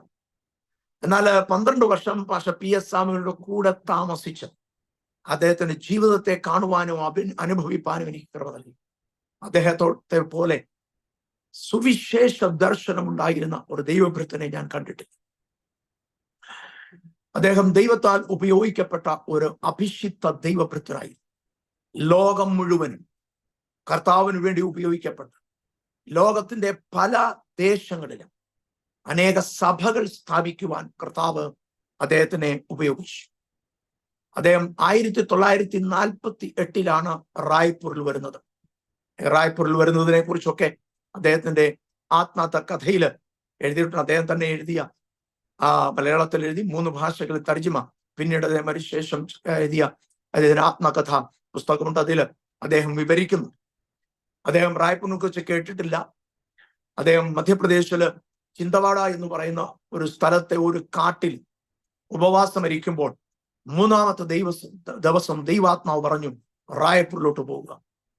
അങ്ങനെ റായ്പൂരിൽ അദ്ദേഹം വന്നു. റായ്പൂർ എവിടെയാണെന്ന് അറിയത്തില്ല. അദ്ദേഹം ഇന്ത്യയുടെ മാപ്പ് വാങ്ങിച്ച് അതെവിടാന്ന് കണ്ടുപിടിച്ച് ട്രെയിൻ കയറി റായ്പൂരിൽ വന്നു. റായ്പൂരിൽ വന്ന് 6 മാസം റെയിൽവേ സ്റ്റേഷനിൽ കിടന്ന് ഈ റായ്പൂരിൽ സുവിശേഷം അറിയിച്ചു. അങ്ങനെ സ്ഥാപിച്ച സഭയാണ് റായ്പൂർ സഭ. പിന്നെ റായ്പൂർ സഭ വളരുവാൻ തുടങ്ങി. 1950-കളില് 40 ദിവസത്തെ ഉപവാസാനന്തരം റായ്പൂർ സിറ്റിയിലെ ഒരു വീട്ടില് പ്രാർത്ഥിച്ചു കൊണ്ടിരിക്കുമ്പോൾ സ്വർഗത്തിൽ നിന്ന് അക്ഷരികമായി ആ വീട്ടിൽ തീ ഇറങ്ങി. സ്വർഗത്തിൽ നിന്ന് തീ ഇറങ്ങി ആ വീട് കത്തുന്ന ആൾക്കാർ കണ്ടു. അയൽവാസികളൊക്കെ വെളിയിൽ ഇരുന്നവര് ഈ സ്വർഗത്തിൽ നിന്ന് തീ ഇറങ്ങുന്നതും വീട് കത്തുന്നതും കണ്ടുകൊണ്ട് വെള്ളം കോരിക്കൊണ്ട് വന്നു ആ തീ അണയ്ക്കാൻ. എന്നാൽ അവർ വന്ന് കണ്ടപ്പോൾ വചനത്തിൽ പറയുന്നത് മോശ കണ്ടതുപോലെ കാണുന്നത്. ഇതൊന്നും അറിയാത്ത ആൾക്കാർ, അന്യജാതിക്കാരാ, ആർക്കൊന്നും ജാതികളായ ആൾക്കാർ ഇവർക്കൊന്നും അറിയത്തില്ല. ഇവർ നോക്കുമ്പോൾ വീട് കത്തുന്നുണ്ട്, പക്ഷെങ്കിൽ വീടിനൊന്നും സംഭവിക്കുന്നില്ല. അവർ ജനലിൽ കൂടെ നോക്കുമ്പോൾ പാസ്റ്റർ പി.എസ്. സാമുവേലും മറ്റു ചിലരും പ്രാർത്ഥിച്ചുകൊണ്ടിരിക്കുക. അവർ നോക്കുമ്പോൾ സാക്ഷാൽ യേശു ക്രിസ്തുവിന്റെ നടുവിൽ നിൽക്കുകയാണ്. ഈ കാര്യമാണ് അവർ കാണുന്നത്. ഇത് കാണുമ്പോൾ തന്നെ ഈ വന്നവര് ഇത് അണയ്ക്കാൻ വന്നവര് പാപബോധത്താൽ നിലത്തു വീണ് ഞങ്ങൾ പാപികളാണ് എന്ന് വിളിച്ചു പറഞ്ഞ് കരയുകയാണ്. ഈ ശബ്ദമൊക്കെ കേട്ട് പാസ്റ്റർ പി.എസ്. സാമുവേലൊക്കെ പ്രാർത്ഥന നിർത്തുകയും ഈ തീ അണയുകയും ചെയ്തു, തീ മാറിപ്പോവുകയും ചെയ്തു. അങ്ങനെയാണ് റായ്പൂരിൽ ഉണർവ് ആരംഭിക്കുന്നത്. അക്ഷരികമായി സ്വർഗത്തിൽ നിന്ന് തീ ഇറങ്ങിയ സ്ഥലമാണ് റായ്പൂർ സഭ. ആ സ്ഥലമാണ് റായ്പൂർ. ആ ഉണർവ് 1.5 വർഷം നീണ്ടു നിന്നു. 1.5 വർഷം നീണ്ടു നിന്നു. എല്ലാ ദിവസവും വൈകിട്ട് 7 മണിക്ക് മീറ്റിംഗ് തുടങ്ങും. രാവിലെ 5 വരെ 1.5 വർഷം എല്ലാ ദിവസവും. രാത്രി മുഴുവനും പ്രാർത്ഥനയാണ്. വളരെ വലിയ ഉണർവ് റായ്പൂർ പട്ടണത്തിൽ പൊട്ടിപ്പുറപ്പെട്ടു. ആരെങ്കിലും രോഗികളായി തീർന്നാൽ ആരും ഹോസ്പിറ്റലിൽ പോകത്തില്ല. എല്ലാവരും രാജ്യത്തലാബിലാണ് വരുന്നത്. റായ്പൂരിലെ രാജ്യത്തലാബിലെ സഭ. അവിടെ വരുന്നവർ പ്രാർത്ഥിക്കും, അവർ സൗഖ്യമാകും. താൻ മുഖാന്തരം അന്നത്തെ പ്രൈവറ്റ് ഡോക്ടേഴ്സ് പക്ഷെ PS സാമുവലിനെ അപ്പച്ചനെ കൊല്ലാൻ നോക്കി. കാരണം അവർ പറഞ്ഞു, ഈ താടിക്കാരൻ ജീവിച്ചിരിക്കുന്ന കാലത്തോളം നമ്മുടെ പണിയൊന്നും നടക്കത്തില്ല, അതുകൊണ്ട് ഇയാളെ കൊന്നുകളയണമെന്ന്. അത്രയ്ക്ക് വലിയ ഉണർവാ ദൈവം ഇവിടെ അയച്ചത്. അന്നത്തെ കാലത്ത് ഒറീസയിൽ നിന്ന് പോലും കാളവണ്ടിയിൽ രോഗികളെ ഇവിടെ കൊണ്ടുവരുമായിരുന്നു. അവരും സൗഖ്യമാകുമായിരുന്നു. അത്രയ്ക്ക് വലിയ അത്ഭുതങ്ങളാണ് ദൈവം ഇവിടെ ചെയ്തുകൊണ്ടിരുന്നത്. അന്ന് ഇവിടെ ഒരു ഡിസ്ട്രിക്ട് ഹോസ്പിറ്റൽ, ഇന്നത് മെഡിക്കൽ കോളേജാണ്, DK ഹോസ്പിറ്റൽ എന്ന് പറയും. ആ ഹോസ്പിറ്റലില് ഈ ചർച്ചിലെ ഒരു വിശ്വാസി നേഴ്സ് ആയിട്ടുണ്ടായിരുന്നു. അണ്ണാസ്വാമി പരിവാറാണ്. ഇന്നും ആ കുടുംബം ഇവിടെ ഉണ്ട്. ആന്റി മരിച്ചുപോയി. അവരന്ന് നേഴ്സായിരുന്നു. അവർക്കൊരു രോഗം പിടിപെട്ട് ആ ഹോസ്പിറ്റലിൽ തന്നെ അവർ രോഗിയായി. അവർ മരിക്കും എന്ന സ്ഥിതിയിലെത്തി. രോഗക്കിടക്കിൽ മരിക്കുവാൻ കിടക്കുമ്പോൾ പക്ഷെ PS സാമുവൽ ചെന്ന് പ്രാർത്ഥിച്ചു. അദ്ദേഹം നിൽക്കുമ്പോൾ മരിക്കാൻ കിടന്ന ഈ സ്ത്രീ അന്യഭാഷ പറഞ്ഞുകൊണ്ട് ചാടി എഴുന്നേറ്റു. ദൈവം ആ സമയം തന്നെ അവരെ സൗഖ്യമാക്കി. പക്ഷെ സംഭവിച്ചത് മാത്രമല്ല, അദ്ദേഹം ആ റൂം വിടുന്നതിന് മുൻപ് ആ റൂമിൽ എത്ര രോഗികളുണ്ടായിരുന്നു അവരെല്ലാം സൗഖ്യമായി. അങ്ങനെ വലിയ അത്ഭുതങ്ങളും അടയാളങ്ങളും ഈ പട്ടണത്തിൽ ദൈവം അദ്ദേഹത്തിൽ കൂടെ ചെയ്തു. അത് മുഖാന്തരം സഭകൾ വർദ്ധിച്ചു. അനേക സ്റ്റേറ്റുകളിൽ കർത്താവ് തന്റെ ദാസനെ ഉപയോഗിച്ചു. വിദേശങ്ങളിൽ അദ്ദേഹം ആഫ്രിക്കയിൽ തന്നെ 17 സഭകൾ സ്ഥാപിച്ചിട്ടുണ്ട്. അമേരിക്കയിൽ 3 സഭകൾ. ലോകം മുഴുവൻ അന്നറിയപ്പെടുന്ന സകല ദേശങ്ങളിലും അദ്ദേഹം യാത്ര ചെയ്ത് കർത്താവിന് വേണ്ടി ഉപയോഗിക്കപ്പെട്ടു. 82 വയസ്സ് വരെ ജീവിച്ചിരുന്ന് അവിവാഹിതനായി കർത്താവിന് വേണ്ടി പ്രയോജനപ്പെട്ട് 2006 ജൂൺ മാസം 8-ാം തീയതി അദ്ദേഹം കർത്താവിൽ നിദ്ര പ്രാപിക്കുന്നതിന് ഇടയായിട്ട് അദ്ദേഹത്തിന്റെ ശുശ്രൂഷ ഓർത്ത് ഞാൻ കർത്താവിനെ സ്തുതിക്കുകയാണ്. ഇന്ന് ഞങ്ങൾ പ്രാർത്ഥിക്കുന്നത്, കർത്താവെ, അതേപോലൊരു ഉണർവ് 1950 ദൈവം അയച്ച ഉണർവ്, അതിനേക്കാൾ വളരെ വലിയൊരു ഉണർവ് ഈ പട്ടണത്തിൽ അയക്കണമേ എന്നാണ് ഞങ്ങൾ വിശ്വസിക്കുന്നത്. അയച്ചു കഴിഞ്ഞു എന്ന ഇന്ന് ഞാൻ ശുശ്രൂഷിക്കുന്ന സഭയിൽ ഏകദേശം 2000 വിശ്വാസികളുണ്ട്. അന്ന് അവരൊക്കെ വിതച്ച വിത്ത് അത് ദൈവം വളർത്തുകയാണ് എന്നാണ് ഞങ്ങൾ വിശ്വസിക്കുന്നത്. എന്നാൽ ഞങ്ങൾ ഇതിലൊന്നും തൃപ്തരല്ല. ആയിരങ്ങളെയല്ല ഞങ്ങൾ ഇന്ന് പ്രാർത്ഥിക്കുന്ന, ലക്ഷങ്ങൾ ദൈവം തരണമേ എന്ന ഞങ്ങൾ തരുമെന്നും കർത്താവ് വിശ്വസിക്കുകയും. ഒരു കാര്യം ഈ തരുണത്തില് അവിശുദ്ധന്മാരോട് ഞാൻ ഓർപ്പിക്കുന്നത്, നാം വിശ്വസിച്ചാൽ, പ്രാർത്ഥിപ്പാൻ തയ്യാറായാൽ, വിശ്വാസത്തോടെ കർത്താവിന് വേണ്ടി നിലനിൽപ്പാൻ തയ്യാറായാൽ, പാസ്റ്റർ PS സാമുവലിനെ ദൈവം യോഗിച്ചതുപോലെ നമ്മയും ദൈവം യോഗിക്കും. അദ്ദേഹം ഒരു പ്രാർത്ഥനാ മനുഷ്യനായിരുന്നു. അദ്ദേഹത്തിന്റെ ജീവിത രഹസ്യം പ്രാർത്ഥനയായിരുന്നു. വളരെ വളരെ കോൺസെൻട്രേറ്റ് ചെയ്ത് പ്രാർത്ഥിക്കാൻ എന്ന് പറഞ്ഞാൽ, പ്രാർത്ഥിക്കുമ്പോൾ മറ്റൊരു കാര്യമേ അദ്ദേഹത്തിന് ഓർമ്മ വരികയില്ല. അദ്ദേഹം ചിലപ്പോൾ പ്രാർത്ഥിക്കുമ്പോൾ അദ്ദേഹം കൈമുട്ടും കാൽമുട്ടും നിലത്ത് കുത്തി അദ്ദേഹം പ്രാർത്ഥിക്കാറുണ്ട്. അദ്ദേഹം പ്രാർത്ഥിച്ചുകൊണ്ടിരിക്കുമ്പോൾ ചിലപ്പോൾ ചെന്ന് അദ്ദേഹത്തെ തൊട്ടു വിളിച്ചാൽ പോലും അറിയത്തില്ല. അത്രയ്ക്ക് ദൈവസന്നിധി അനുഭവിച്ചു പ്രാർത്ഥിപ്പാനുള്ള കൃപ അദ്ദേഹത്തിന് നൽകിയിട്ടുണ്ട്. അദ്ദേഹത്തിന് മുമ്പിൽ സാധാരണ ആരും നിൽക്കാറില്ല. ഉന്നതന്മാര് പോലും അദ്ദേഹത്തിന് മുൻപിൽ നിൽക്കാറില്ല. ഞാൻ അദ്ദേഹത്തെ കുറിച്ച് കൂടുതൽ പറയുന്നത്, അദ്ദേഹത്തിന്റെ ശുശ്രൂഷ ആയിരങ്ങൾക്ക് ലക്ഷങ്ങൾക്ക് അനുഗ്രഹമായി. അത് നമുക്കൊരു പാഠമാണ്. അത് പറയാൻ വേണ്ടിയാണ് ഇത് പറയുന്നത്. അദ്ദേഹത്തിന് മുമ്പിൽ ആരും നിൽക്കയില്ലായിരുന്നു. അദ്ദേഹത്തിന്റെ അഭിഷേകം അത്ര ശ്രേഷ്ഠതയുള്ളതായി. ഞാൻ ഇവിടെ വന്നപ്പോൾ ഈ സഭയിലെ ഒരു പ്രായമുള്ള ഒരു ആന്റി ഒരിക്കൽ എന്നോട് പറഞ്ഞു, പക്ഷെ PS സാമുവൽ പല പ്രാവശ്യം 40 ദിവസത്തെ ഉപവാസം ഇരിക്കുമായിരുന്നു. അദ്ദേഹം ഒറ്റയ്ക്ക് ഉപവാസം ഇരിക്കും. അദ്ദേഹം ഉപവാസം ഇരിക്കുമ്പോൾ ആരോടും സംസാരിക്കാറില്ല. അദ്ദേഹത്തിന്റെ റൂം അടച്ചു വെച്ചാൽ പ്രാർത്ഥിക്കുന്നത്. റൂമിന്റെ വെളിയിൽ ഒരു ബോർഡ് എഴുതി വെക്കും, we are waiting for the lord, don't disturb. ഞങ്ങൾ ദൈവസ്ഥലിൽ കാത്തിരിക്കുകയാ, ആരും ഞങ്ങളെ ഡിസ്റ്റർബ് ചെയ്യരുത്. ഇങ്ങനെ ബോർഡ് വെച്ചാൽ പ്രാർത്ഥിക്കാറുണ്ട്. ഒരു 10-25 ദിവസം ആകുമ്പോൾ ശാരീരികമായി വളരെ ക്ഷീണിതനാവും. പലപ്പോഴും കഠിന ഉപവാസമായി ഇരിക്കാറുള്ളത്. വെള്ളമൊന്നും സാധാരണ കുടിക്കാറില്ല. അങ്ങനെ ഒരു 10-25 ദിവസം ആകുമ്പോൾ അദ്ദേഹം കട്ടിലേക്ക് കിടക്കും. അത് കഴിഞ്ഞ് എഴുന്നേൽക്കാൻ കഴിയാത്ത അവസ്ഥയാണ്. ആ കട്ടിൽ കിടന്നുകൊണ്ടോ പിന്നെ പ്രാർത്ഥന. ആ പ്രാർത്ഥനയിലൊക്കെ എന്ന് പറഞ്ഞാൽ വളരെ ദൈവപ്രവൃത്തി വെളിപ്പെടുന്ന പ്രാർത്ഥനകളാണ്. ആ ആന്റി എന്നോട് പറഞ്ഞത്, അദ്ദേഹം വെളിയിൽ വരുന്നത് ഞായറാഴ്ച മാത്രമേ വെളിയിൽ വരാറുള്ളൂ. ഞായറാഴ്ച ആ സ്റ്റേജിൽ ശുശ്രൂഷയ്ക്ക് വേണ്ടി മാത്രം വരുന്നു, ആരാധന നടത്താൻ ഇറങ്ങി വരുന്നു. അന്നൊക്കെ അദ്ദേഹം 40 ദിവസമൊക്കെ ഉപവാസം ഇരിക്കുമ്പോൾ സ്റ്റേജിൽ പ്രസംഗിക്കാൻ തുടങ്ങുമ്പോൾ, ഞങ്ങളൊക്കെ അന്ന് ചെറുപ്പക്കാരാ, ആന്റി പറയുന്ന കാര്യമാണ്, അദ്ദേഹം ആ ചെറുപ്പത്തിന്റെ യുവത്വത്തിൽ നിൽക്കുന്ന മനുഷ്യൻ, അദ്ദേഹം ശുശ്രൂഷിക്കാൻ തുടങ്ങുമ്പോൾ അദ്ദേഹത്തിന്റെ മുഖം പ്രകാശിക്കാൻ തുടങ്ങും. മോശയുടെ മുഖം പ്രകാശിച്ചതുപോലെ തേജോമയനായ ആ മുഖമാണ് അദ്ദേഹത്തിന്റെ കാണാറുള്ളത്.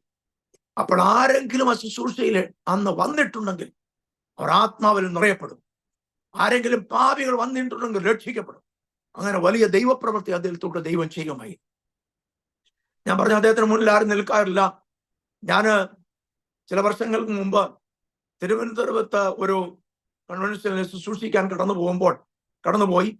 എൻ്റെ ശുശ്രൂഷയുടെ തലേ ദിവസങ്ങളിൽ ശുശ്രൂഷിച്ചത് കഴിഞ്ഞ ദിവസങ്ങളിൽ കർത്താവ് നിദ്ര പ്രാപിച്ച മുട്ടം ഗീവർഗീസ് ദൈവഭൃത്യനായിരുന്നു.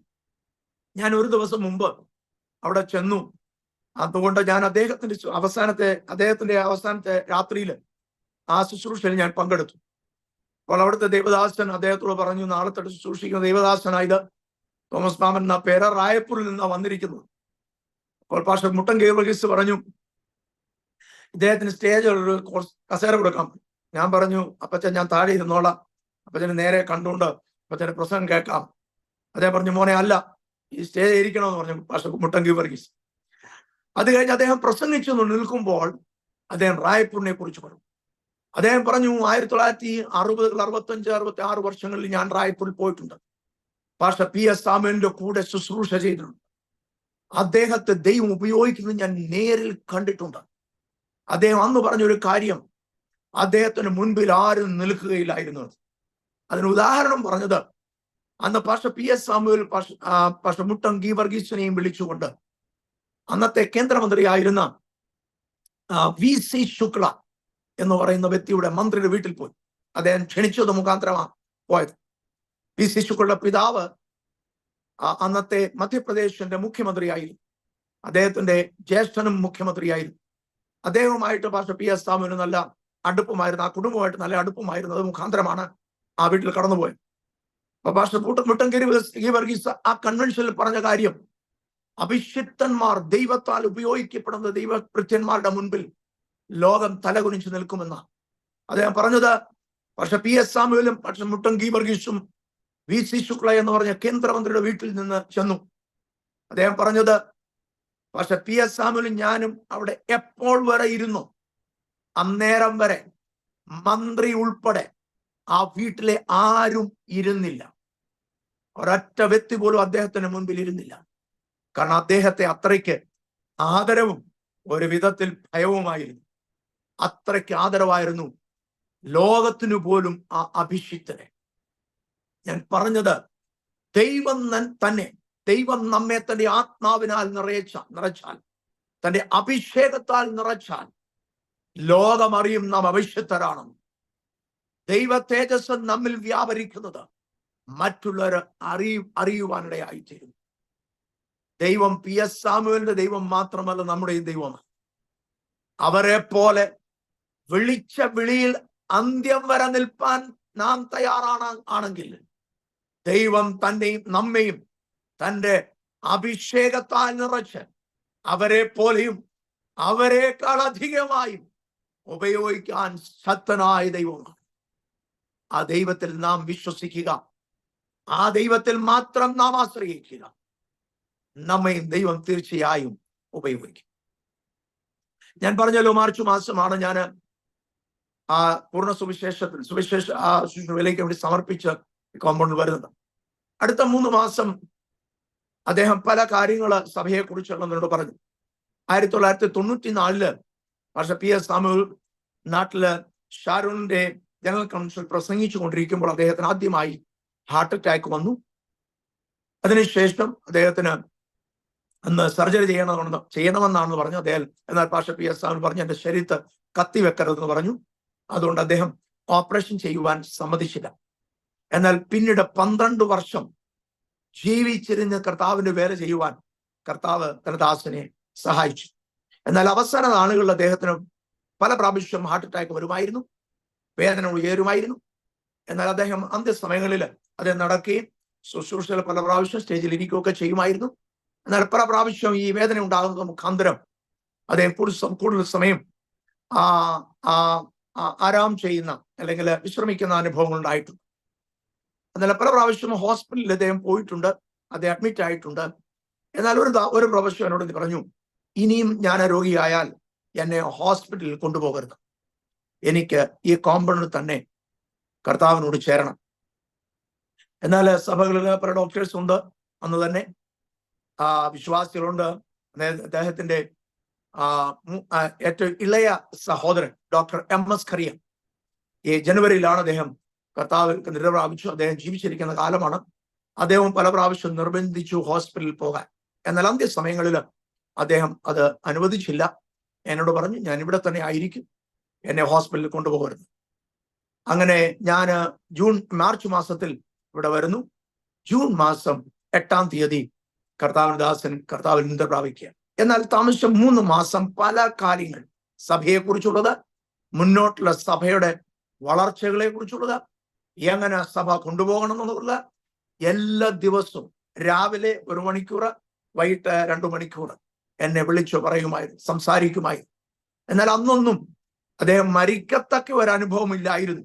അദ്ദേഹം നടക്കുകയും തന്റെ കാര്യങ്ങൾ സ്വന്തമായി ചെയ്യുകയും എല്ലാം ചെയ്യുകയായിരുന്നു. എന്നാൽ ജൂൺ മാസം 8-ാം തീയതി താൻ പ്രിയം വെച്ച കർത്താവിൽ നിദ്ര പ്രാപിപ്പാൻ കർത്താവ് കൃപ നൽകി. ആ ദൈവഭൃത്തിനെ ഓർത്ത് ഞാൻ കർത്താവിനെ സ്തുതിക്കുന്നു. അങ്ങനെ അതിനുശേഷം ഈ സഭ ഏറ്റെടുപ്പാനും സഭയുടെ ചാർജ് പൂർണ്ണമായി ഏറ്റെടുത്ത് കർത്താവിന്റെ ശുശ്രൂഷയിൽ വളരുവാനും സ്വർഗം കൃപ നൽകി. ഇന്നുവരെ ദൈവം നടത്തി, സഭയെ ദൈവം വളർത്തി, സഭയുടെ അതിരുകളെ ദൈവം വിസ്താരമാക്കി. പഴയ സഭ തന്നെ വളരെ വലിയൊരു സഭയാണ്, അതും ഒരു ചരിത്രമാണ്. പക്ഷെ PS സാമുവൽ ആ സഭ പണിത്, അത് അദ്ദേഹം ശുശ്രൂഷിച്ചുകൊണ്ടിരിക്കുമ്പോൾ അന്ന് സഭയൊന്നുമില്ല. ഒരു ദിവസം രാത്രി ദൈവാത്മാവ് പറഞ്ഞ് എഴുന്നേക്കാൻ പറഞ്ഞു, ഇവിടുന്ന് എഴുന്നേറ്റ് വീട്ടിൽ നിന്ന് പോകാൻ പറഞ്ഞു, വാടകയ്ക്ക് താമസിക്കുക. അതെ, ഈ സഭ ഇന്ന് നിൽക്കുന്ന സഭയുടെ പുറകിൽ ഒരു ചെറിയൊരു ഒരു നദി പോലെ തോടുണ്ടായിരുന്നു. തോട്, അതിന്റെ സൈഡിൽ വന്ന് രാത്രി ഇരുന്നു പ്രാർത്ഥിച്ചു കൊണ്ടിരിക്കുമ്പോൾ ഈ സ്ഥലം ദൈവാത്മാവ് അദ്ദേഹത്തിന് കാണിച്ചിട്ട് പറഞ്ഞു, ഇത് ഞാൻ നിനക്ക് തരും. എന്നിട്ട് അദ്ദേഹം ദൈവാത്മാവ് ഒരു സഭ കാണിച്ചു, ചർച്ച് ബിൽഡിംഗ് കാണിച്ചു. മലബാർ ഓടിട്ട ഒരു ചർച്ച് അത് നിൽക്കുന്നതായിട്ട് അദ്ദേഹം കണ്ടു. അതിനുശേഷം നേരം വെളുത്തപ്പോൾ തിരിച്ച് അദ്ദേഹം വാടക വീട്ടിൽ ചെന്നപ്പോ അദ്ദേഹം കിടന്ന കട്ടില് പല കഷണങ്ങളായിട്ട് മുറിച്ചിട്ടിരിക്കുക. സംഭവിച്ചത് എന്താണെന്ന് അറിയാമോ? അന്ന് ഈ അത്ഭുത മുഖാന്തരമായി അനേകര് ക്രിസ്തുവിൽ വന്നു. അതിൽ ഒരു സഹോദരി ക്രിസ്തുവിൽ വന്നു. അവളുടെ ഭർത്താവ് ഒരു മദ്യപാനിയായി. അയാൾക്ക് അത് ഇഷ്ടപ്പെട്ടില്ല. അത് മുഖാന്തരം ആ ഭാര്യയോട് പല പ്രാവശ്യം പറഞ്ഞിട്ടും അവൾ ക്രിസ്തുവിൽ തന്നെ നിലനിൽക്കുന്നത് മുഖാന്തരം ഈ പാസ്റ്ററാണ് ഇത് കാരണം. അതിനെ കൊല്ലാൻ വേണ്ടി രാത്രിയിൽ വന്നത്. അപ്പൊ കട്ടില് കിടക്കുന്നത് പാസ്റ്റർ PS സാമുവൽ ആണെന്ന് വിചാരിച്ച്, രാത്രിയാണല്ലോ കിടക്കുകയാണെന്ന് വിചാരിച്ച് ആ മദ്യപാനത്തിന്റെ ആ ലഹരിയിൽ അദ്ദേഹം അത് വെട്ടുകയാണ് ചെയ്തത്. അന്ന് രാത്രി പാസ്റ്റർ PS സാമുവൽ അവിടെ കിടന്നിരുന്നെങ്കിൽ അന്ന് അദ്ദേഹം മരിക്കുമായിരുന്നു.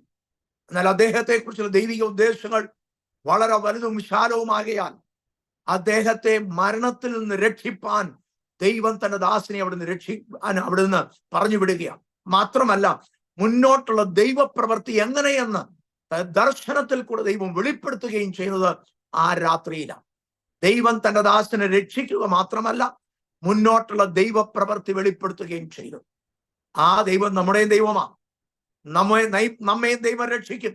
ഇന്നെന്നെ കേൾക്കുന്ന ആരെങ്കിലും ക്രിസ്തു മുഖാന്തരം ഏതെങ്കിലും ഭീഷണി നേരിടുന്നു എങ്കിലും ഒരു കാര്യം ഓർത്തുകൊള്ളുക, നമ്മെക്കുറിച്ചുള്ള ദൈവിക പദ്ധതി ദൈവം നിശ്ചയമായും നിവർത്തിക്കും. പിന്നീട് ദൈവിക പദ്ധതി പ്രകാരം ഈ സ്ഥലം വാങ്ങിപ്പാൻ ദൈവം കൃപ നൽകി. വാങ്ങിച്ച ശേഷം ഈ സ്ഥലത്ത് ആ സഭ പണിതു. മലബാറിൽ നിന്ന് തന്നെ മലബാർ റോഡ് കൊണ്ടുവന്നാണ് അദ്ദേഹം സഭ ഉണ്ടാക്കി ചർച്ച പണിതത്.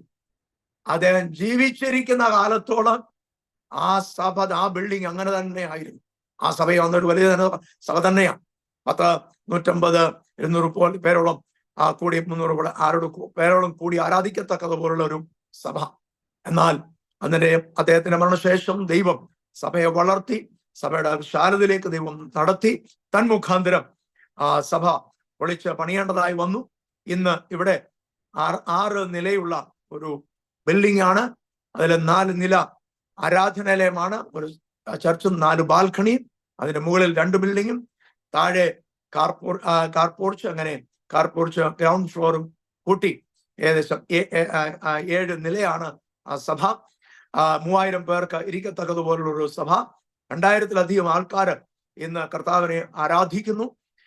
ദൈവത്തിന്റെ അത്ഭുതത്തിന്റെ പ്രവർത്തികൾ ഇന്നും ഞങ്ങൾ കണ്ടുകൊണ്ടിരിക്കുകയാണ്. ശുശ്രൂഷ കാരണം മറ്റൊന്നുമല്ല, ദൈവജനത്തിന്റെ പ്രാർത്ഥനയാണ്. നാം നമ്മെ തന്നെ ദൈവങ്ങളിൽ സമർപ്പിപ്പാൻ തയ്യാറായാൽ ഇന്നും ദൈവം അത്ഭുതം ചെയ്യുവാൻ ശക്തനായ ദൈവം.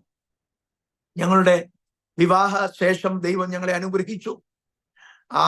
ഞങ്ങളുടെ വ്യക്തിപരമായ ജീവിതത്തിലെ ചില അനുഭവങ്ങളോട് പറഞ്ഞ് അവസാനിപ്പാൻ ഞാൻ ആഗ്രഹിക്കുകയാണ്.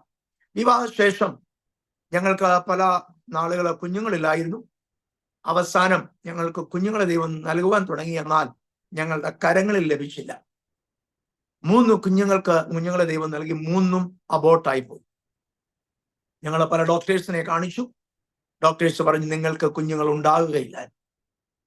അത് മുഖാന്തരം എൻ്റെ ഭാര്യ, അന്ന് ഞാൻ ജോലി ചെയ്യുന്ന സമയമാണ്, എൻ്റെ ഭാര്യ വളരെ ദുഃഖത്തിലായി. എന്നാൽ ഞാൻ എൻ്റെ ഭാര്യയോട് ഇങ്ങനെ പറയാറുണ്ട്, ദുഃഖം എൻ്റെ ഹൃദയത്തിലുണ്ടെങ്കിലും ഭാര്യയോട് ഇങ്ങനെ പറഞ്ഞു, തോമസ് മാമനോട് ദൈവം പറഞ്ഞില്ല നിനക്ക് മക്കളെ തരത്തില്ലെന്ന് പറയാത്ത കാലത്തോളം ദൈവം തരും എന്ന് ഞാൻ വിശ്വസിക്കുന്നു എന്ന് ഞാൻ പറഞ്ഞു.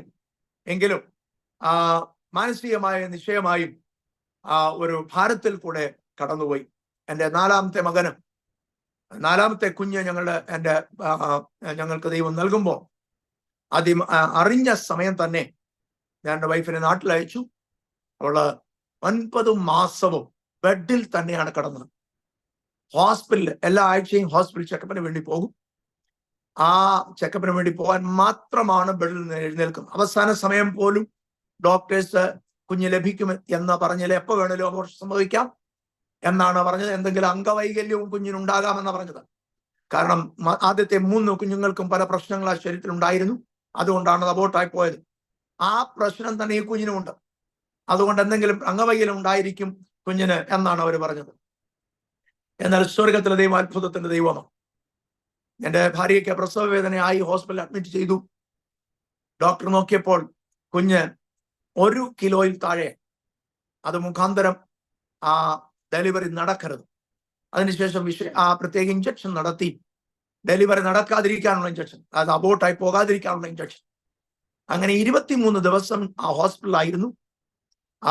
ഞങ്ങളുടെ കുടുംബമായി ഞങ്ങളുടെ മാതാപിതാക്കൾ എല്ലാവരും പ്രാർത്ഥിപ്പാൻ കർത്താവ് കൃപ നൽകി.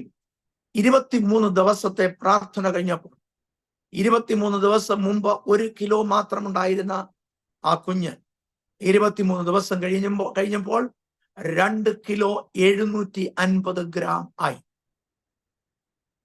അങ്ങനെ ദൈവം അത്ഭുതം ചെയ്തു. ഓപ്പറേഷൻ ചെയ്ത് ആ കുഞ്ഞിനെ എടുത്തു. ആ കുഞ്ഞിന് യാതൊരു അംഗവൈകല്യവും ഇല്ല. ഇന്നവൻ 12ാം ക്ലാസ് പാസ്സായി. അടുത്ത മാസങ്ങളിൽ അവന് എഞ്ചിനീയറിംഗിന് കോളേജിലേക്ക് കടന്നു പോകുന്നു. ദൈവം അവനെ അനുഗ്രഹിച്ചു. എല്ലാ അനുഗ്രഹങ്ങളാൽ ദൈവം നിറച്ചു. കർത്താവിന്റെ ശുശ്രൂഷയിലും ദൈവനെ ഉപയോഗിക്കുന്നു. അവനാണ് എൻ്റെ ചർച്ചിൽ ഡ്രം സെറ്റ് ഉപയോഗിക്കുന്നത്. ഞങ്ങളുടെ ലൈവ് ടെലികാസ്റ്റിന്റെ കാര്യങ്ങളൊക്കെ അവനെ നിയന്ത്രിക്കുന്നത്. അങ്ങനെ ദൈവം അവനെ അനുഗ്രഹിച്ചു. അതിനുശേഷം 5 വർഷത്തിന് ശേഷം എനിക്ക് മകളെയും ദൈവം നൽകി. മകന്റെ പേര് എഡ്സൺ തോമസ് എന്നാണ്. മകളുടെ പേര് ഫേബ എന്നാണ്. അവള് 9ാം ക്ലാസ്സിൽ പഠിക്കുന്നു. ദൈവം 2 കുഞ്ഞുങ്ങളെയും അനുഗ്രഹമായി ഞങ്ങൾക്ക് നൽകി. എന്നെ കേൾക്കുന്ന ആരെങ്കിലും വിവാഹശേഷം മക്കളില്ലാതെ ഭാരപ്പെടുന്നുവെങ്കിൽ ഞങ്ങൾക്ക് വേണ്ടി ദൈവം അത്ഭുതം ചെയ്തെങ്കിൽ നിങ്ങൾക്ക് വേണ്ടി ദൈവം അത്ഭുതം ചെയ്യും. അന്ന് ഞങ്ങൾക്ക് കുഞ്ഞുങ്ങൾ ഇല്ലാതിരുന്നത് മുഖാന്തരവും അബോട്ടായി പോകുന്നത് മുഖാന്തരവും പല പ്രാവശ്യവും ദൈവത്തോട് ഞങ്ങൾ ചോദിച്ചു, ദൈവം എന്താണ് ഇങ്ങനെ? എന്നാൽ ഇന്ന് ഞാൻ ദൈവത്തിന് നന്ദി പറയുന്നു, ഞങ്ങളെ ആ ഒരു പരിതസ്ഥിതിയിൽ കൂടെ കടത്തിവിട്ടത്. കാരണം ഇന്ന് അനേകരം മക്കളില്ലാത്തവര് ഞങ്ങളുടെ അടുക്കൽ കടന്നു വരുമ്പോൾ അവരുടെ ഞങ്ങളുടെ സാക്ഷ്യം പറയുമ്പോൾ അവർക്കൊരു പ്രചോദനമാണ്, അവർക്ക് വിശ്വാസത്തിന് കാരണമാണ്. അതുമാത്രമല്ല, ദൈവത്തിന്റെ പ്രവൃത്തി അവരിൽ ദൈവം വെളിപ്പെടുത്തുന്നത് കാണുവാനും ദൈവം ഞങ്ങൾ കൃപ നൽകും. അതുമാത്രമല്ല, പലര് അബോർട്ട് ചെയ്യാൻ ഡോക്ടർമാര് പലപ്പോഴും പലരോട് പറയാറുണ്ട്, ഈ കുഞ്ഞിന് എന്തെങ്കിലും അംഗവൈകല്യം ഉണ്ടാകും, അതുകൊണ്ട് അബോർട്ട് ചെയ്യാം എന്ന് പറയാറുണ്ട്. അങ്ങനെ പറയുന്നവർ പ്രാർത്ഥിപ്പാൻ വരുമ്പോൾ വചനപ്രകാരം ഞാൻ അവരെ പറഞ്ഞ് മനസ്സിലാക്കാറുണ്ട്, അത് ദൈവവചനപ്രകാരം അത് കൊലപാതകമാണ്, അതൊരിക്കലും ചെയ്യരുത്. ഞങ്ങൾക്ക് വേണ്ടി അത്ഭുതം ചെയ്ത ദൈവം നിങ്ങൾക്ക് വേണ്ടി അത്ഭുതം ചെയ്യും. അങ്ങനെ ഞങ്ങൾ അവർക്ക് വേണ്ടി പ്രാർത്ഥിക്കുന്നുണ്ട്. അങ്ങനെ പല അത്ഭുതങ്ങൾ ഞങ്ങളുടെ സഭയിൽ തന്നെ ഞങ്ങൾ കാണുന്നു.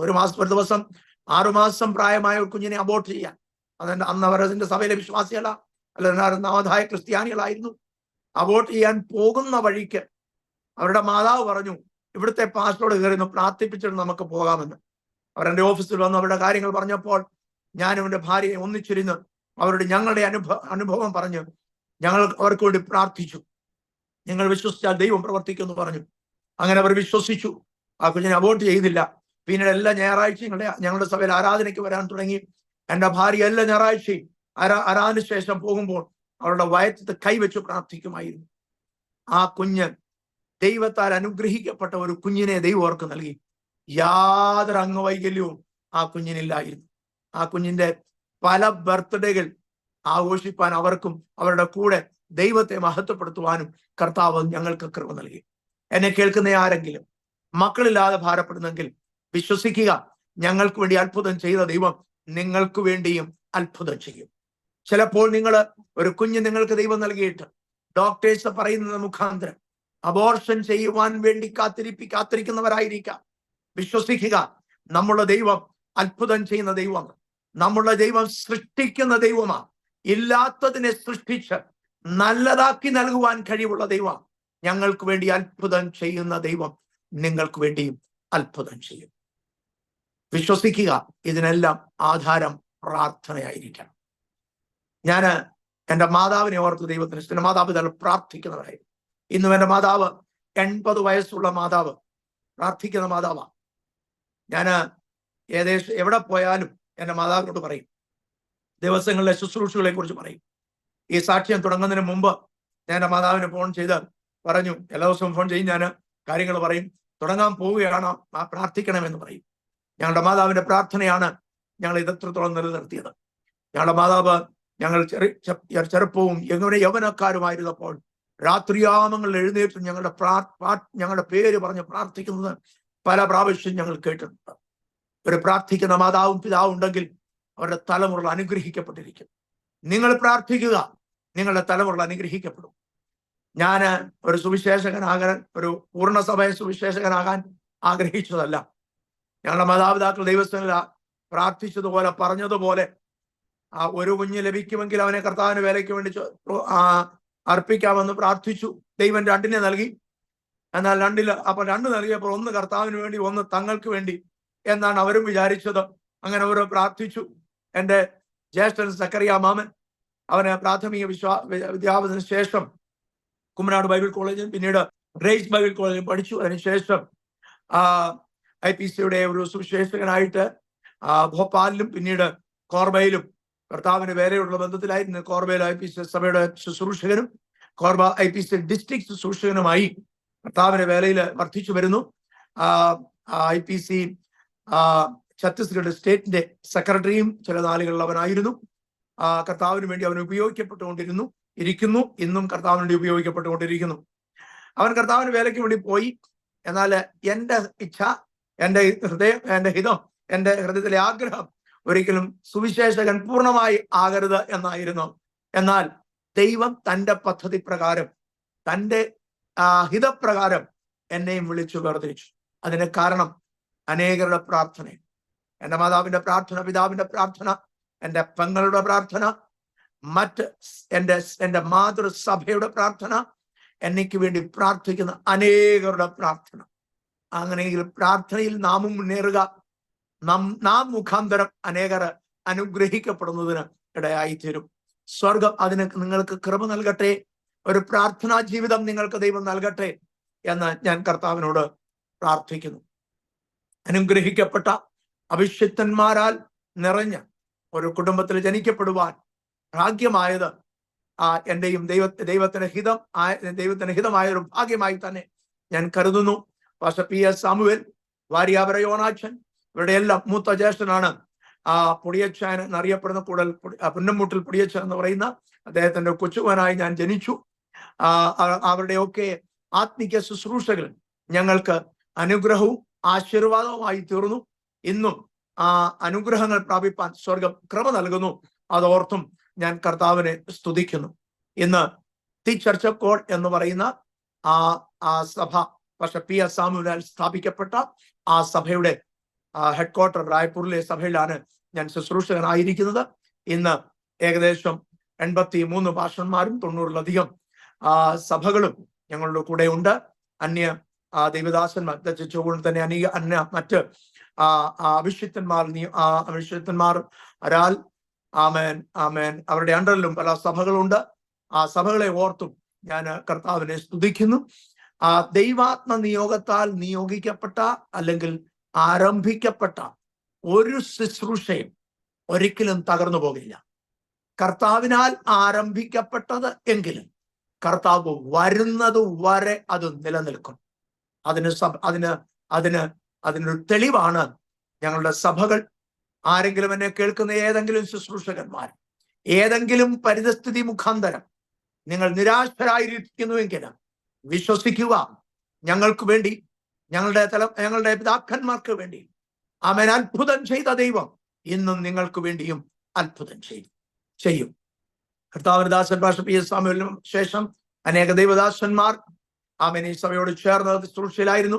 കഴിഞ്ഞ നാളിൽ പാസ്റ്റർ ഡോക്ടർ M.S. കറിയ, ഇവരുടെ എല്ലാം ഏറ്റവും അനുജനായിരുന്നു ഡോക്ടർ M.S. കറിയ. അദ്ദേഹമായിരുന്നു ഇദ്ദേഹത്തിന്റെ ഈ പ്രസ്ഥാനത്തിന്റെ പ്രസിഡന്റായിട്ട് ശുശ്രൂഷിച്ചുകൊണ്ടിരുന്നത്. അദ്ദേഹം സ്റ്റേറ്റ്സിലാണ് താമസിച്ചുകൊണ്ടിരുന്നത്. വർഷത്തിൽ പല പ്രാവശ്യം രണ്ടു മാസത്തോളം ഇവിടെ താമസിച്ച് ശുശ്രൂഷിച്ചുകൊണ്ടിരുന്നു. എന്നാൽ അദ്ദേഹം 87-ാം വയസ്സിൽ ഈ വർഷം ജനുവരി മാസം കർത്താവിൽ നിദ്ര പ്രാപിപ്പാൻ ഇടയായി തീർന്നു. അതിനുശേഷം ഈ സഭ കർത്താവ് വീണ്ടും വളർത്തിക്കൊണ്ടിരിക്കുന്നു. നിങ്ങളുടെ ഏവരുടെയും പ്രാർത്ഥന ഞാൻ ഈ സമയം ചോദിക്കുകയാണ്. ഇന്ത്യയിലെ ഒരു മുതിർന്ന ശുശ്രൂഷകൻ, ദൈവത്താൽ ഉപയോഗിക്കപ്പെടുന്ന ഒരു പ്രസ്ഥാനത്തിന്റെ മുൻനിരയിൽ നിൽക്കുന്ന അതിന്റെ ഫൗണ്ടറായ വ്യക്തി ഒരിക്കൽ എന്നോട് ഇങ്ങനെ പറഞ്ഞു, പാസ്റ്ററെ, ഭാരതത്തിലെ മിക്ക മിഷൻ ഫീൽഡുകളെയും മിഷന്റെയും നേതൃത്വം വഹിപ്പാൻ ദൈവം തിരഞ്ഞെടുത്തിരിക്കുന്നത് മലയാളികളെയാണ്. പക്ഷെ P.S. സാമുവേലിനെ പോലുള്ള അനേക ദൈവഭൃത്യന്മാരുടെ കാര്യങ്ങൾ ഞങ്ങൾ സംസാരിച്ചു.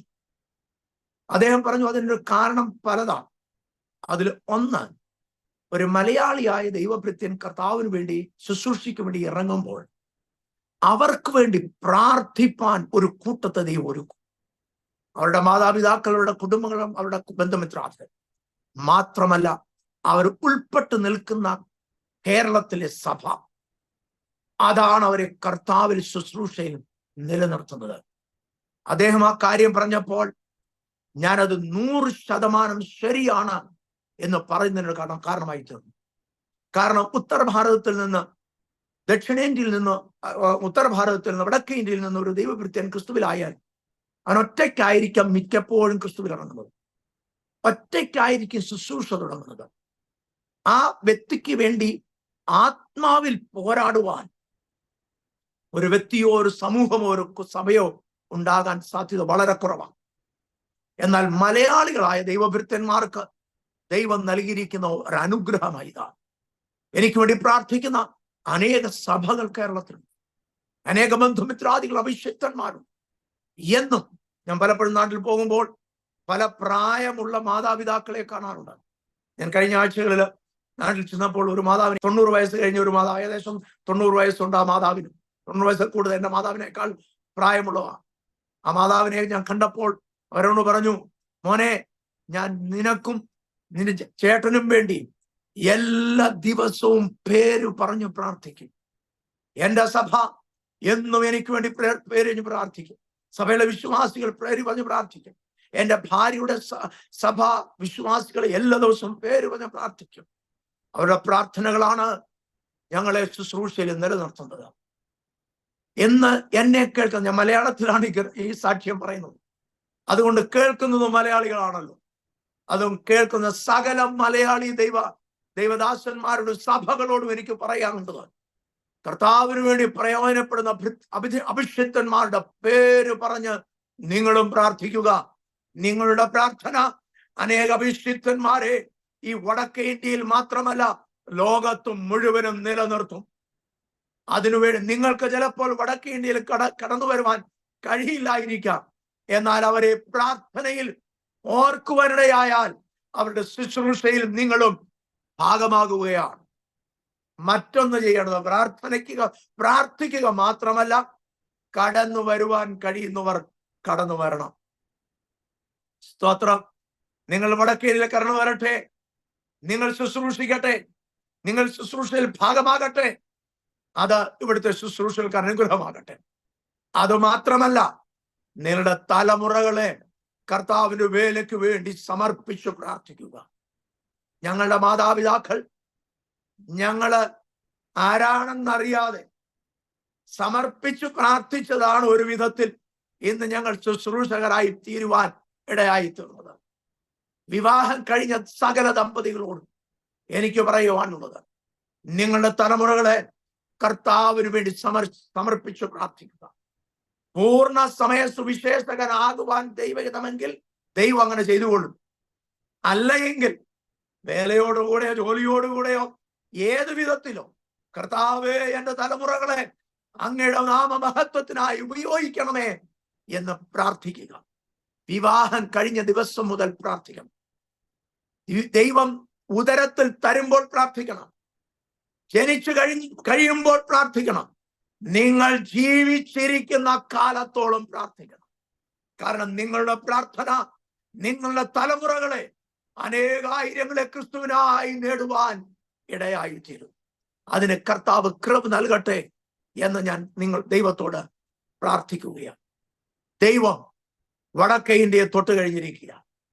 വടക്കേ ഇന്ത്യയിലെ സഭകൾ നിശ്ചയമായും വളരെ ഭീഷണികളിൽ കൂടെയാണ് കടന്നു പോകുന്നത്. ഛത്തീസ്ഗഡിനെ കുറിച്ച് നിങ്ങൾ കേട്ടിട്ടുണ്ടല്ലോ, കേട്ടുകൊണ്ടിരിക്കുകയാണല്ലോ. എന്നാൽ ഞങ്ങൾക്കൊരു ഭയവുമില്ല. ഞങ്ങൾ വിശ്വസിക്കുന്നത് കഴിഞ്ഞ നാളിൽ അത്ഭുതം ചെയ്ത ദൈവം ഇനിയും അത്ഭുതം ചെയ്യും. കഴിഞ്ഞ നാളിൽ ആമേൻ ഉണർവയച്ച ദൈവം ഇനിയും ഉണർവയക്കും. റായ്പൂരിൽ ദൈവം 70 വർഷങ്ങൾക്ക് മുമ്പ് ഒരു ഉണർവയച്ചെങ്കിൽ ഞങ്ങൾ വിശ്വസിക്കുന്നത് ഭാരതത്തിൽ ഉണർവ് റായ്പൂരിൽ നിന്ന് തന്നെ ആരംഭിക്കാൻ പോവുകയാണ്. പണ്ടൊരു നാളിൽ ഇവിടെ ഒരു തീ ദൈവം അയച്ചെങ്കിൽ, ഉണർവയച്ചെങ്കിൽ, 1.5 വർഷം നീണ്ടു നിന്ന ഒരു ഉണർവ് ദൈവം അയച്ചെങ്കിൽ ഞങ്ങളും വീണ്ടും ഒരു സ്വർഗീയ അഗ്നിയെ കാത്തിരിക്കുക അല്ല, അയച്ചു എന്ന് തന്നെ വിശ്വസിക്കുകയാണ്. ദൈവത്തിന്റെ പ്രവർത്തികൾ ഞങ്ങളെന്നും കാണുകയാണ്. ഈ സഭയിൽ എല്ലാ ആഴ്ചകളിലും സ്നാനമുണ്ട്. എല്ലാ ബുധനാഴ്ചയും സ്നാനത്തിന്റെ ദിവസമാണ്. ഈ സഭയെ തന്നെ ഈ സഭ റായ്പൂർ സഭയെ തന്നെ 1600-ലധികം പേരെ ഈ കൈകൾ കൊണ്ട് സ്നാനപ്പെടുത്തുവാൻ ദൈവം എനിക്ക് കൃപ നൽകി. ഇതെല്ലാം ദൈവത്തിന്റെ കരുണയാണ്. ഇതിനൊന്നും ഞങ്ങളുടെ യോഗ്യതയല്ല.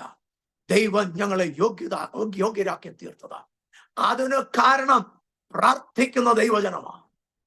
പ്രാർത്ഥിക്കുന്ന ദൈവജനം ഉണ്ടെങ്കിൽ ദൈവം അത്ഭുതം ചെയ്യും. മറ്റൊരു കാര്യം കൂടെ പറഞ്ഞ് ഞാൻ അവസാനിപ്പിക്കട്ടെ.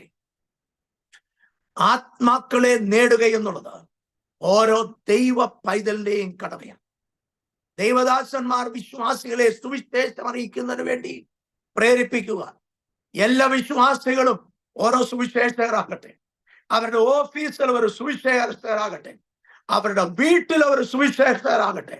അവരുടെ അയൽവാസികളുടെ മധ്യത്തിൽ അവരൊരു സുവിശേഷകരാകട്ടെ. അതിന് അവരെ പ്രേരിപ്പിച്ചാൽ നമ്മുടെ സഭകൾ വളരും. സഭകൾ വളരും, എണ്ണത്തിൽ പെരുകും.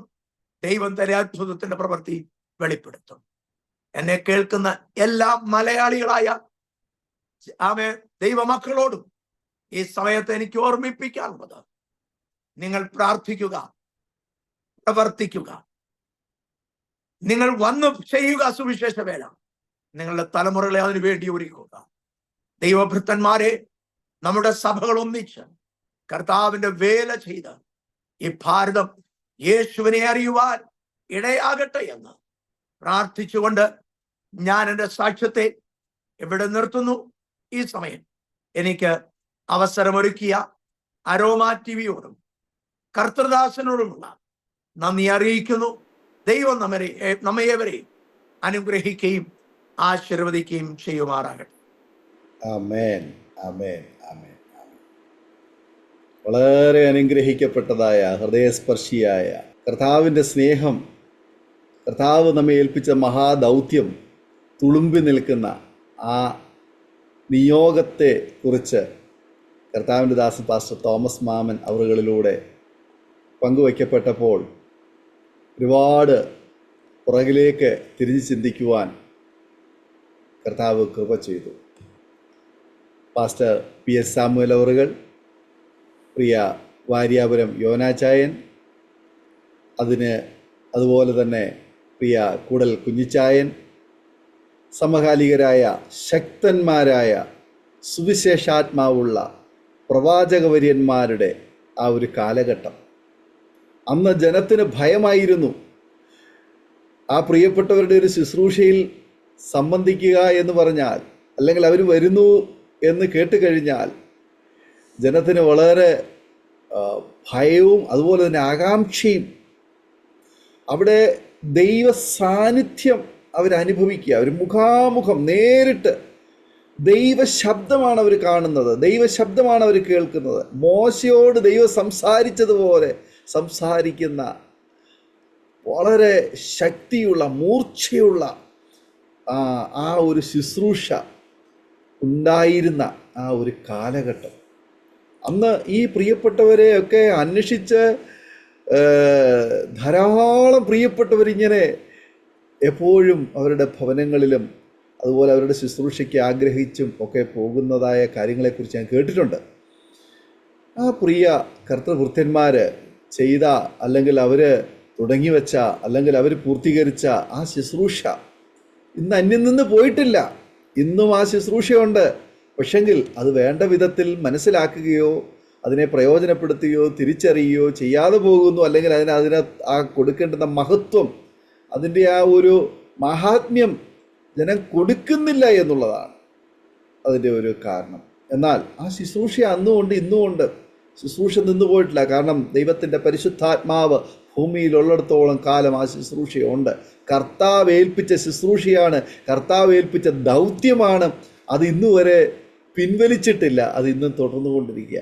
എന്നാൽ ആരെങ്കിലും ആ ശുശ്രൂഷ ചെയ്യുവാൻ വേണ്ടി നിന്നു കൊടുക്കുന്നുവെങ്കിൽ, ആ ശുശ്രൂഷ ഏറ്റെടുക്കുവാൻ തയ്യാറാകുമെങ്കിൽ അവരിലേക്ക് കർത്താവ് ആ അഭിഷേകം ഇന്നും പകരുവാൻ വിശ്വസ്തനാണെന്നാണ് ഞാൻ മനസ്സിലാക്കുന്നത്.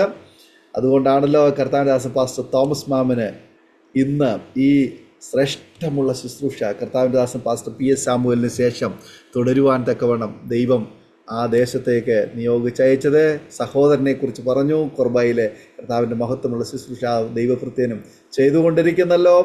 ഈ പ്രിയപ്പെട്ടവരെ ഓർത്ത് ഞാൻ ദൈവത്തിന് സ്തോത്രം ചെയ്യുകയാണ്. പ്രിയ PS സാമുവൽ പാസ്റ്ററുടെയും ഭാര്യാപുര യോനാച്ചായൻ്റെയും മൂത്ത സഹോദരനായ പ്രിയ പൊടിയച്ചായൻ്റെ കൊച്ചുമകൻ എന്ന നിലയിൽ ദൈവദാസനിലും ആമേൻ ആ ഒരു ശുശ്രൂഷയുടെ ആ ഒരു നിയോഗം ആമേനെ കാണുവാൻ കഴിഞ്ഞത് ഓർത്ത് ഞാൻ ദൈവത്തിന് സ്തോത്രം ചെയ്യുന്നു. 1600-ലധികം ആമേനെ പ്രിയപ്പെട്ടവരെ ആമേനെ ജലത്തിൽ സ്നാനപ്പെടുത്തുവാൻ ഉള്ള ഒരു ഭാഗ്യകരമായ ഒരു അനുഭവം ഉണ്ടായി എന്നറിഞ്ഞപ്പോൾ വളരെ അഭിമാനകരമായ ഒരു കാര്യമാണ്. വടക്കേ ഇന്ത്യയുടെ ഗ്രാമങ്ങളിൽ കർത്താവിൻ്റെ മഹത്വമുള്ള ശുശ്രൂഷയുമായിട്ട് ഇന്ന് 2000-ലധികം വിശ്വാസികളോട് ഒരുമിച്ച് കർത്താവിനെ ആരാധിക്കുകയും ആ ശ്രേഷ്ഠ മഹാത്മ്യമേറിയ ശുശ്രൂഷയ്ക്ക് ആമേന് ഒരു പിന്തുടർച്ച എന്ന വണ്ണം തുടരുവാൻ ദൈവം സഹായിച്ചുകൊണ്ടിരിക്കുന്നത് ഓർത്ത് ദൈവത്തിന് സ്തോത്രം ചെയ്യുന്നു. ദൈവദാസിനെയും കുടുംബത്തെയും കുഞ്ഞുങ്ങളെയും ദൈവസഭയെയും ദൈവം അനുഗ്രഹിക്കട്ടെ എന്ന് ആശംസിക്കുന്നു, പ്രാർത്ഥിക്കുന്നു. തീർച്ചയായിട്ടും ആമേന് ആ പ്രവാചക വര്യന്മാരിലുണ്ടായിരുന്ന അതേ ശുശ്രൂഷ, ആ മൂർച്ചയുള്ള ശുശ്രൂഷ, ശക്തിയുള്ള ശുശ്രൂഷ ദൈവവൃത്തിയിലും കർത്താവ് തുടർന്ന് ചെയ്യുവാൻ ദൈവം സഹായിക്കട്ടെ എന്ന് ആശംസിക്കുന്നു, പ്രാർത്ഥിക്കുന്നു. ഞങ്ങളെ കേട്ടുകൊണ്ടിരിക്കുന്ന മാന്യപ്രേക്ഷകരെ, നിങ്ങൾ ഒരു പക്ഷെങ്കിൽ നമുക്ക് മുന്നേ കടന്നുപോയ ആ ദൈവഭൃത്യന്മാർ, അന്ന് മൊബൈലില്ല, യാത്രാ സൗകര്യമില്ല, വാഹനങ്ങൾ വളരെ കുറവാണ്, ഫോൺ കോളുകൾ ചെയ്യുവാനുള്ള സംവിധാനങ്ങളോ സൗകര്യങ്ങളോ ഒന്നുമില്ല. പക്ഷേ വാര്യാപുര യോനാച്ചായനെയും കൂടൽ കുഞ്ഞിച്ചായനെയും ഒക്കെ അറിയാത്ത ആളുകൾ അന്നുണ്ടായിരുന്നില്ല. ഇന്നും അവരൊക്കെ നിത്യതയിൽ ചേർക്കപ്പെട്ടിട്ട് ഏറെ വർഷങ്ങളായി. ഇന്നും അവരെക്കുറിച്ച് പറയാത്തവരാരുമില്ല. കാരണം അവരത്രയ്ക്ക് അവരുടെ സൗരഭ്യം ലോകമെങ്ങും അവർ പരത്തുവാൻ ഇടയായി തീർന്നു. ഈ പറയുന്ന ഞാനും ഈ പ്രിയ ദൈവദാസന്മാരെ ഒന്നും ഞാൻ നേരിട്ട് കണ്ടിട്ടില്ല, അവരുടെ ശുശ്രൂഷകൾ അനുഭവിച്ചിട്ടില്ല. പക്ഷേ എനിക്കും ഈ ദൈവദാസന്മാരുടെ ശുശ്രൂഷകളെക്കുറിച്ച് കേൾക്കുവാനും മനസ്സിലാക്കുവാനും ഇടയായി തീർന്നിട്ടുണ്ട്. അത്രയ്ക്ക് ശ്രേഷ്ഠകരമായ ശുശ്രൂഷ പ്രിയപ്പെട്ടവർ ചെയ്തു. ഇന്നാണെങ്കിൽ നമുക്ക് മാധ്യമങ്ങളുണ്ട്, സോഷ്യൽ മീഡിയകളുണ്ട്. അതിലൂടെ അപ്പോഴപ്പോൾ ആരെ എവിടെ എന്തൊക്കെ ചെയ്യുന്നു എന്നൊക്കെ നമുക്ക് ഷെയർ ചെയ്യപ്പെട്ടുകൊണ്ടിരിക്കുക. എന്നാൽ അന്ന് ഈ കാര്യങ്ങളൊക്കെ, ശുശ്രൂഷകൾ, ഈ കാര്യങ്ങളൊക്കെ ഷെയർ ചെയ്തിട്ടുണ്ട് ദൈവത്തിൻ്റെ പരിശുദ്ധാത്മാവാണ് അന്ന് ഈ ശുശ്രൂഷകളൊക്കെ ചെയ്തുകൊണ്ടിരുന്നത്. അത്രയ്ക്ക് ശക്തന്മാരായി കർത്താവിന് വേണ്ടി പ്രയോജനപ്പെട്ട ദൈവഭൃത്യൻ പ്രിയ PS സാമുവൽ, കർത്താവിൻ്റെ ഭൃത്യൻ, അഭിഷിക്തൻ ഇന്ന് നിത്യതയിൽ വിശ്രമിക്കുന്നല്ലോ. ആ ദൈവഭൃത്യൻ വടക്കേ ഇന്ത്യയിൽ റായ്പൂരിൽ ദൈവീയ ദർശനവും ഏറ്റെടുത്തുകൊണ്ട് 1/2 നൂറ്റാണ്ടുകൾക്ക് മുന്നമേ അവിടേക്ക് കടന്നു പോകുവാൻ തക്കവണ്ണം ദൈവം കൃപ ചെയ്തു. അവിടെ പോയി അവിടെ അന്യഭാഷക്കാരുടെ ഇടയിൽ, അന്യജാതികളുടെ ഇടയിൽ, അന്യ സംസ്കാരത്തിൻ്റെ നടുവിൽ വളരെ ത്യാഗപൂർവമായ ശുശ്രൂഷ അദ്ദേഹം ചെയ്യുവാനിടയായി തീർന്നു. ഇന്ന് ആ ദൗത്യവുമായിട്ട് പോകുവാൻ വളരെ കുറച്ച് പേർ മാത്രമേ മുന്നോട്ട് വരുന്നുള്ളൂ. എല്ലാവരും വിദേശ രാജ്യങ്ങളിലേക്കാണ് കണ്ണ് നട്ടിരിക്കുന്നത്. എന്നാൽ വടക്കേ ഇന്ത്യയുടെ ഗ്രാമങ്ങളിലേക്ക് ഇനിയും കർത്താവിൻ്റെ മഹത്വമുള്ള ശുശ്രൂഷയുമായി പോകുവാൻ, ആ ശ്രേഷ്ഠകരമായ ശുശ്രൂഷ ഏറ്റെടുക്കുവാൻ തയ്യാറാകുമെങ്കിൽ ഇനിയും PS സാമുവൽ പാസ്റ്ററും വാര്യാപുര യോനാച്ചായനും കൂടൽ കുഞ്ഞിച്ചായനും ഒക്കെ ഇനിയും അവരെ പോലെയുള്ള സുവിശേഷ ദൗത്യമുള്ള, ദാഹമുള്ള, ആത്മഭാരമുള്ള പ്രിയപ്പെട്ടവരെ ദൈവം എഴുന്നേൽപ്പിക്കുവാൻ തക്കവണ്ണം ഇടയായിത്തീരുമെന്നുള്ള കാര്യത്തിന് യാതൊരു സംശയവുമില്ല. കർത്താവേ, ഞാനിതാ എന്നെ സമർപ്പിക്കുന്നു, എൻ്റെ കുടുംബത്തെ സമർപ്പിക്കുന്നു എന്ന് നമുക്ക് ദൈവത്തിൻ്റെ പ്രാർത്ഥിക്കാം. വളരെ അനുഗ്രഹിക്കപ്പെട്ട ഒരു സാക്ഷ്യമാണ് നമ്മൾ ഇതുവരെ കേട്ടുകൊണ്ടിരുന്നത്. തീർച്ചയായിട്ടും നിങ്ങളുടെ ജീവിതത്തിൽ ഒന്നുകൂടെ വിചിന്തനം ചെയ്യുവാൻ, പരിശോധിക്കുവാൻ, സ്വയം പരിശോധനയ്ക്കായി വിടുന്നു. കർത്താവ് നമ്മെ സഹായിക്കട്ടെ. കേവലം നമ്മളെല്ലാവരും ഇന്നായിരിക്കുന്ന ആത്മീയ പശ്ചാത്തലത്തിലും ആരാധനയിലും നമ്മൾ അനുഭവിക്കുന്ന ആത്മീയ സന്തോഷത്തിലുമൊക്കെ നമ്മൾ സംതൃപ്തരാണ്. അതിൽ നമ്മളങ്ങ് സംതൃപ്തി അടഞ്ഞിരിക്കുന്നു, അല്ലെങ്കിൽ മരവിച്ചിരിക്കുന്നു, അല്ലെങ്കിൽ മടുത്തിരിക്കുന്നു. ഈ അനുഭവത്തിലൊക്കെ പോകുന്നവരാണ്. പക്ഷേ ഇതൊന്നും അല്ല കർത്താവ് നമ്മളെക്കുറിച്ച് ആഗ്രഹിക്കുന്നത്. കർത്താവിൻ്റെ വിളിയും തിരഞ്ഞെടുപ്പും തിരിച്ചറിയുവാൻ നമ്മൾ തയ്യാറാകുമെങ്കിൽ മോശയെ ദൈവം അഭിഷേകം ചെയ്ത് അയച്ചതുപോലെ ദൈവം വലിയൊരു വിടുതലിന് വേണ്ടി ജനത്തെ വിടുവിക്കുവാൻ മിസ്രൈമിലേക്ക് നമ്മെ അയക്കുവാൻ തക്കവണ്ണം ഇടയായിത്തീരും. അഥവാ ജാതികളുടെ ഇടയിലേക്ക്, വടക്കേന്ത്യൻ ഗ്രാമങ്ങളിലേക്ക്, അന്യഭാഷ സംസാരിക്കുന്നവരുടെ ഇടയിലേക്ക് ദൈവം നമ്മളെ അയക്കുവാൻ ഇടയായിത്തീരുമെന്നുള്ള കാര്യത്തിൽ യാതൊരു സംശയമില്ല. അതുകൊണ്ട് കർത്താവേ, അങ്ങ് എന്നെ അയക്കണമേ നമുക്ക് പ്രാർത്ഥിക്കാം, എൻ്റെ തലമുറ അയക്കണമേ നമുക്ക് പ്രാർത്ഥിക്കാം. ഒരു നിമിഷം നമ്മുടെ കണ്ണുകളെ അടയ്ക്കാം, നമ്മുടെ ഹൃദയങ്ങളെ ഹാഗരമാക്കാം. നമ്മൾ ഈ ലോകത്ത് ജീവിച്ച് മരിച്ച മൺമറഞ്ഞു പോയി നമ്മുടെ പേരും നമ്മുടെ ജീവിതവും എല്ലാം മാഞ്ഞു പോകുന്ന ഒരു അനുഭവത്തിലേക്ക് എത്തിച്ചേരുക എന്നുള്ളതല്ല. പകരം ആ ദൈവഭൃത്യന്മാരുടെ പേര് എന്നും ജനഹൃദയങ്ങളിൽ തങ്ങി നിൽക്കുന്നു. മാഞ്ഞു പോകാത്ത, മാറ്റമില്ലാത്ത അവരുടെ ശുശ്രൂഷകൾ ഇന്നും കല്ലിലെഴുതിയതുപോലെ അത് തിളങ്ങി നിൽക്കുന്നു. അതൊരുപാട് പേർക്ക് വിടുതൽ കാരണമായി തീർന്നു. കർത്താവ് നമ്മെയും ആ ഒരു നിലയിൽ തിരഞ്ഞെടുത്ത് കർത്താവിൻ്റെ മഹത്വമുള്ള ശുശ്രൂഷ ചെയ്യുവാൻ നമ്മയും കർത്താവിൻ്റെ കരങ്ങളിലേക്ക് ഫലമേൽപ്പിച്ചു കൊടുക്കാം. തീർച്ചയായിട്ടും നാം അതിന് തയ്യാറാകുമെങ്കിൽ ആ നിയോഗം നമ്മുടെ മേൽ ദൈവം അയക്കുവാനിടയായി. നാം ഒരുമിച്ച് സ്തോത്രം ചെയ്ത് പ്രാർത്ഥിക്കുമ്പോൾ ആമേൻ. ആ ശ്രേഷ്ഠകരമായ ശുശ്രൂഷ ചെയ്യുന്ന ദൈവഭൃത്യൻ പാസ്റ്റർ തോമസ് മാമൻ അവറുകൾ അരോമ ടിവിയുടെ പ്രേക്ഷകർക്ക് വേണ്ടി ഒരു നിമിഷം പ്രാർത്ഥനയിൽ സഹായിക്കും. പ്രാർത്ഥിക്കും. വിശ്വസ്തനായ ഞങ്ങളുടെ ദൈവമേ, സ്വർഗസ്ഥ പിതാവേ, ഈ നല്ല സമയത്തിനായി നന്ദിയോടെയാണ് അങ്ങയെ സ്തുതിക്കുന്നു. അങ്ങയുടെ കാൽവറി ക്രൂശിലെ സ്നേഹത്തിനായി സ്തോത്രം. ക്രൂശിൽ ചൊരിഞ്ഞ പുണ്യാഹ രക്തത്തിനായി സ്തോത്രം. അതിനാൽ ഞങ്ങളെ കഴുകി ശുദ്ധീകരിച്ച് നിന്റെ മക്കളും അവകാശികളുമാക്കി തീർത്ത മഹൽ സ്നേഹത്തിനായി നന്ദിയോടെ ഞങ്ങൾ അങ്ങയെ സ്തുതിക്കുന്നു. കർത്താവേ, ആ സ്നേഹം മറ്റുള്ളവരുമായി പങ്കുവയ്ക്കുവാൻ ഞങ്ങളെ ഓരോരുത്തരെയും കർത്താവ് വിളിച്ചല്ലോ. അതോർത്തും നന്ദിയോടെ ഞങ്ങൾ അങ്ങയെ വാഴ്ത്തുന്നു. കർത്താവെ, ഞങ്ങളെയൊക്കെ ഏൽപ്പിച്ചിരിക്കുന്ന ശുശ്രൂഷകൾ നിറപടിയായി നിവർത്തിപ്പാനുള്ള കൃപയും അങ്ങ് ഞങ്ങളുടെ മേൽ പകരണമേ എന്ന് പ്രാർത്ഥിക്കുന്നു. കഴിഞ്ഞ നാളുകളിൽ അങ്ങയുടെ ദാസന്മാരെ അത്ഭുതങ്ങളിൽ കൂടെയും അടയാളങ്ങളിൽ കൂടെയും ദൈവപ്രവൃത്തിക്ക് കാരണമായി ഉപയോഗിച്ചതുപോലെ ഞങ്ങളെയും ഉപയോഗിക്കണമേ എന്ന് ഞങ്ങൾ അങ്ങോട്ട് പ്രാർത്ഥിക്കുന്നു. കഴിഞ്ഞ നാളിൽ അയച്ച ഉണർവ് നീ വീണ്ടും അയക്കണമേ. അനേക ആത്മാക്കളെ നിന്നിലേക്ക് അവൻ അടുപ്പിക്കുവാനുള്ള കൃപ ഞങ്ങൾക്ക് തരണമേ എന്ന് ഞങ്ങൾ അങ്ങോട്ട് പ്രാർത്ഥിക്കുന്നു. ഈ സമയം ഞങ്ങളെ ശ്രമിച്ച എല്ലാവരെയും അങ്ങയുടെ കരങ്ങളിലേക്ക് സമർപ്പിക്കുന്നു. എല്ലാവരും ക്രിസ്തുവിന്റെ സാക്ഷികളായി നിലനിൽപ്പാൻ സ്വർഗം ഇടയാക്കണമേ.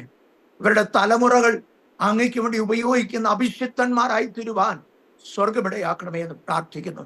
ഞങ്ങളെ കേൾക്കുന്ന എല്ലാ അഭിഷിക്തന്മാർക്കായും പ്രാർത്ഥിക്കുന്നു. സ്വർഗം അവരെ അനുഗ്രഹിക്കണമേ. അനുഗ്രഹത്തിന്റെ കരം അവർക്ക് വേണ്ടി നീട്ടണമേ. കഴിഞ്ഞ നാളുകളിൽ ആമേൻ നിന്റെ ശ്രേഷ്ഠന്മാരായ ദൈവഭൃത്യന്മാർക്ക് വേണ്ടി അത്ഭുതം ചെയ്ത ദൈവമേ, ഈ നിന്റെ ദാസന്മാർക്ക് വേണ്ടിയും അത്ഭുതം ചെയ്യണമേ. അങ്ങ് അവരിൽ കൂടെ ചെയ്യുവാൻ ആഗ്രഹിക്കുന്ന സകല ശുശ്രൂഷകളും ചെയ്ത് മാനിക്കണമേ എന്നും ഞങ്ങൾ അങ്ങയോട് പ്രാർത്ഥിക്കുന്നു. പ്രതിയാൽ ഈ സമയം ഞങ്ങളുടെ ദാസനെയും അരോമ ടിവിയെയും കരങ്ങളിൽ ഏൽപ്പിക്കുന്നു. ആ ശുശ്രൂഷകളെ മാനിക്കണമേ. അനേകരുടെ ആമേൻ സാക്ഷ്യങ്ങള് ലക്ഷക്കണക്കിന് ആളുകൾക്ക് ക്രിസ്തുവിനെ അറിയുന്നതിലും ക്രിസ്തുവിൽ നിലനിൽക്കുന്നതിനും കാരണമാക്കണമേ എന്ന് ഞങ്ങൾ അങ്ങോട്ട് പ്രാർത്ഥിക്കുന്നു. പ്രാർത്ഥന കേട്ടതിനായി സ്തോത്രം. യേശുവിന്റെ നാമത്തിൽ തന്നെ ആമേൻ. ആമേൻ. ആമേൻ. വളരെ നന്ദി കർത്താവിന്റെ ദാസൻ പാസ്റ്റർ തോമസ് മാമൻ അവറുകൾ ഇത്രത്തോളം സമയം അനുഗ്രഹിക്കപ്പെട്ട ജീവിതാനുഭവം, ദൈവം നടത്തിയ അത്ഭുതകരമായ വഴികളെക്കുറിച്ചും പങ്കുവയ്ക്കുവാൻ അരോമ ടിവിയുടെ പ്രേക്ഷകരോടൊപ്പം സമയം വേർതിരിച്ചതിന് കർത്താവിന്റെ ദാസനോടും കുടുംബത്തോടും സഭയോടുള്ളതായ നന്ദി സ്നേഹം അറിയിക്കുന്നു. കർത്താവിന്റെ ദാസനെയും കുടുംബത്തെയും ദൈവം ധാരാളമായി അനുഗ്രഹിക്കട്ടെ, ശക്തമായി ദൈവം ഉപയോഗിക്കട്ടെ എന്ന് ആശംസിക്കുന്നു, പ്രാർത്ഥിക്കുന്നു. അതുപോലെ തന്നെ ഞങ്ങളെ കേട്ടുകൊണ്ടിരുന്ന മാന്യ പ്രേക്ഷകരുള്ളതായ നന്ദി സ്നേഹം ഞങ്ങൾ അറിയിക്കുന്നു. തീർച്ചയായിട്ടും നിങ്ങൾക്ക് ഈ സാക്ഷ്യം അനുഗ്രഹമായി തീർന്നു എന്ന് ഞങ്ങൾ പൂർണ്ണമായി വിശ്വസിക്കുകയാണ്. നിങ്ങളുടെ വിലയേറിയ അഭിപ്രായങ്ങളും നിർദ്ദേശങ്ങളും കമൻറ്റ് ബോക്സിൽ രേഖപ്പെടുത്തുക.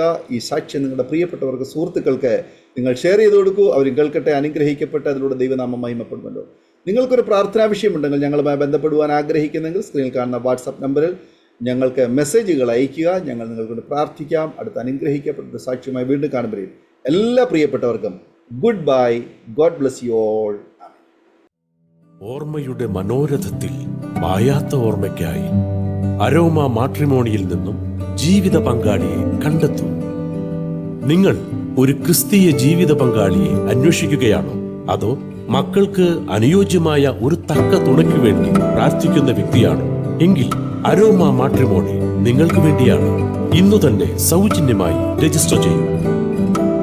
അരോമ മാട്രിമോണിയുടെ പ്രത്യേകതകൾ: രജിസ്ട്രേഷൻ തികച്ചും സൗജന്യം. ലോകത്തെവിടെയുമുള്ള അനുയോജ്യമായ ക്രിസ്തീയ ജീവിത പങ്കാളിയെ തിരഞ്ഞെടുക്കാം. വിവാഹം നടക്കുന്നതുവരെ സർവീസ് ലഭിക്കുന്നു. ഏറ്റവും ചെറിയ പാക്കേജുകളും തിരഞ്ഞെടുക്കാം. അരോമ മാട്രിമോണി നിങ്ങൾക്കായി ഒരുക്കുന്നു വിവാഹം പരമാനന്ദം. Email aroma matrimony2020@gmail.com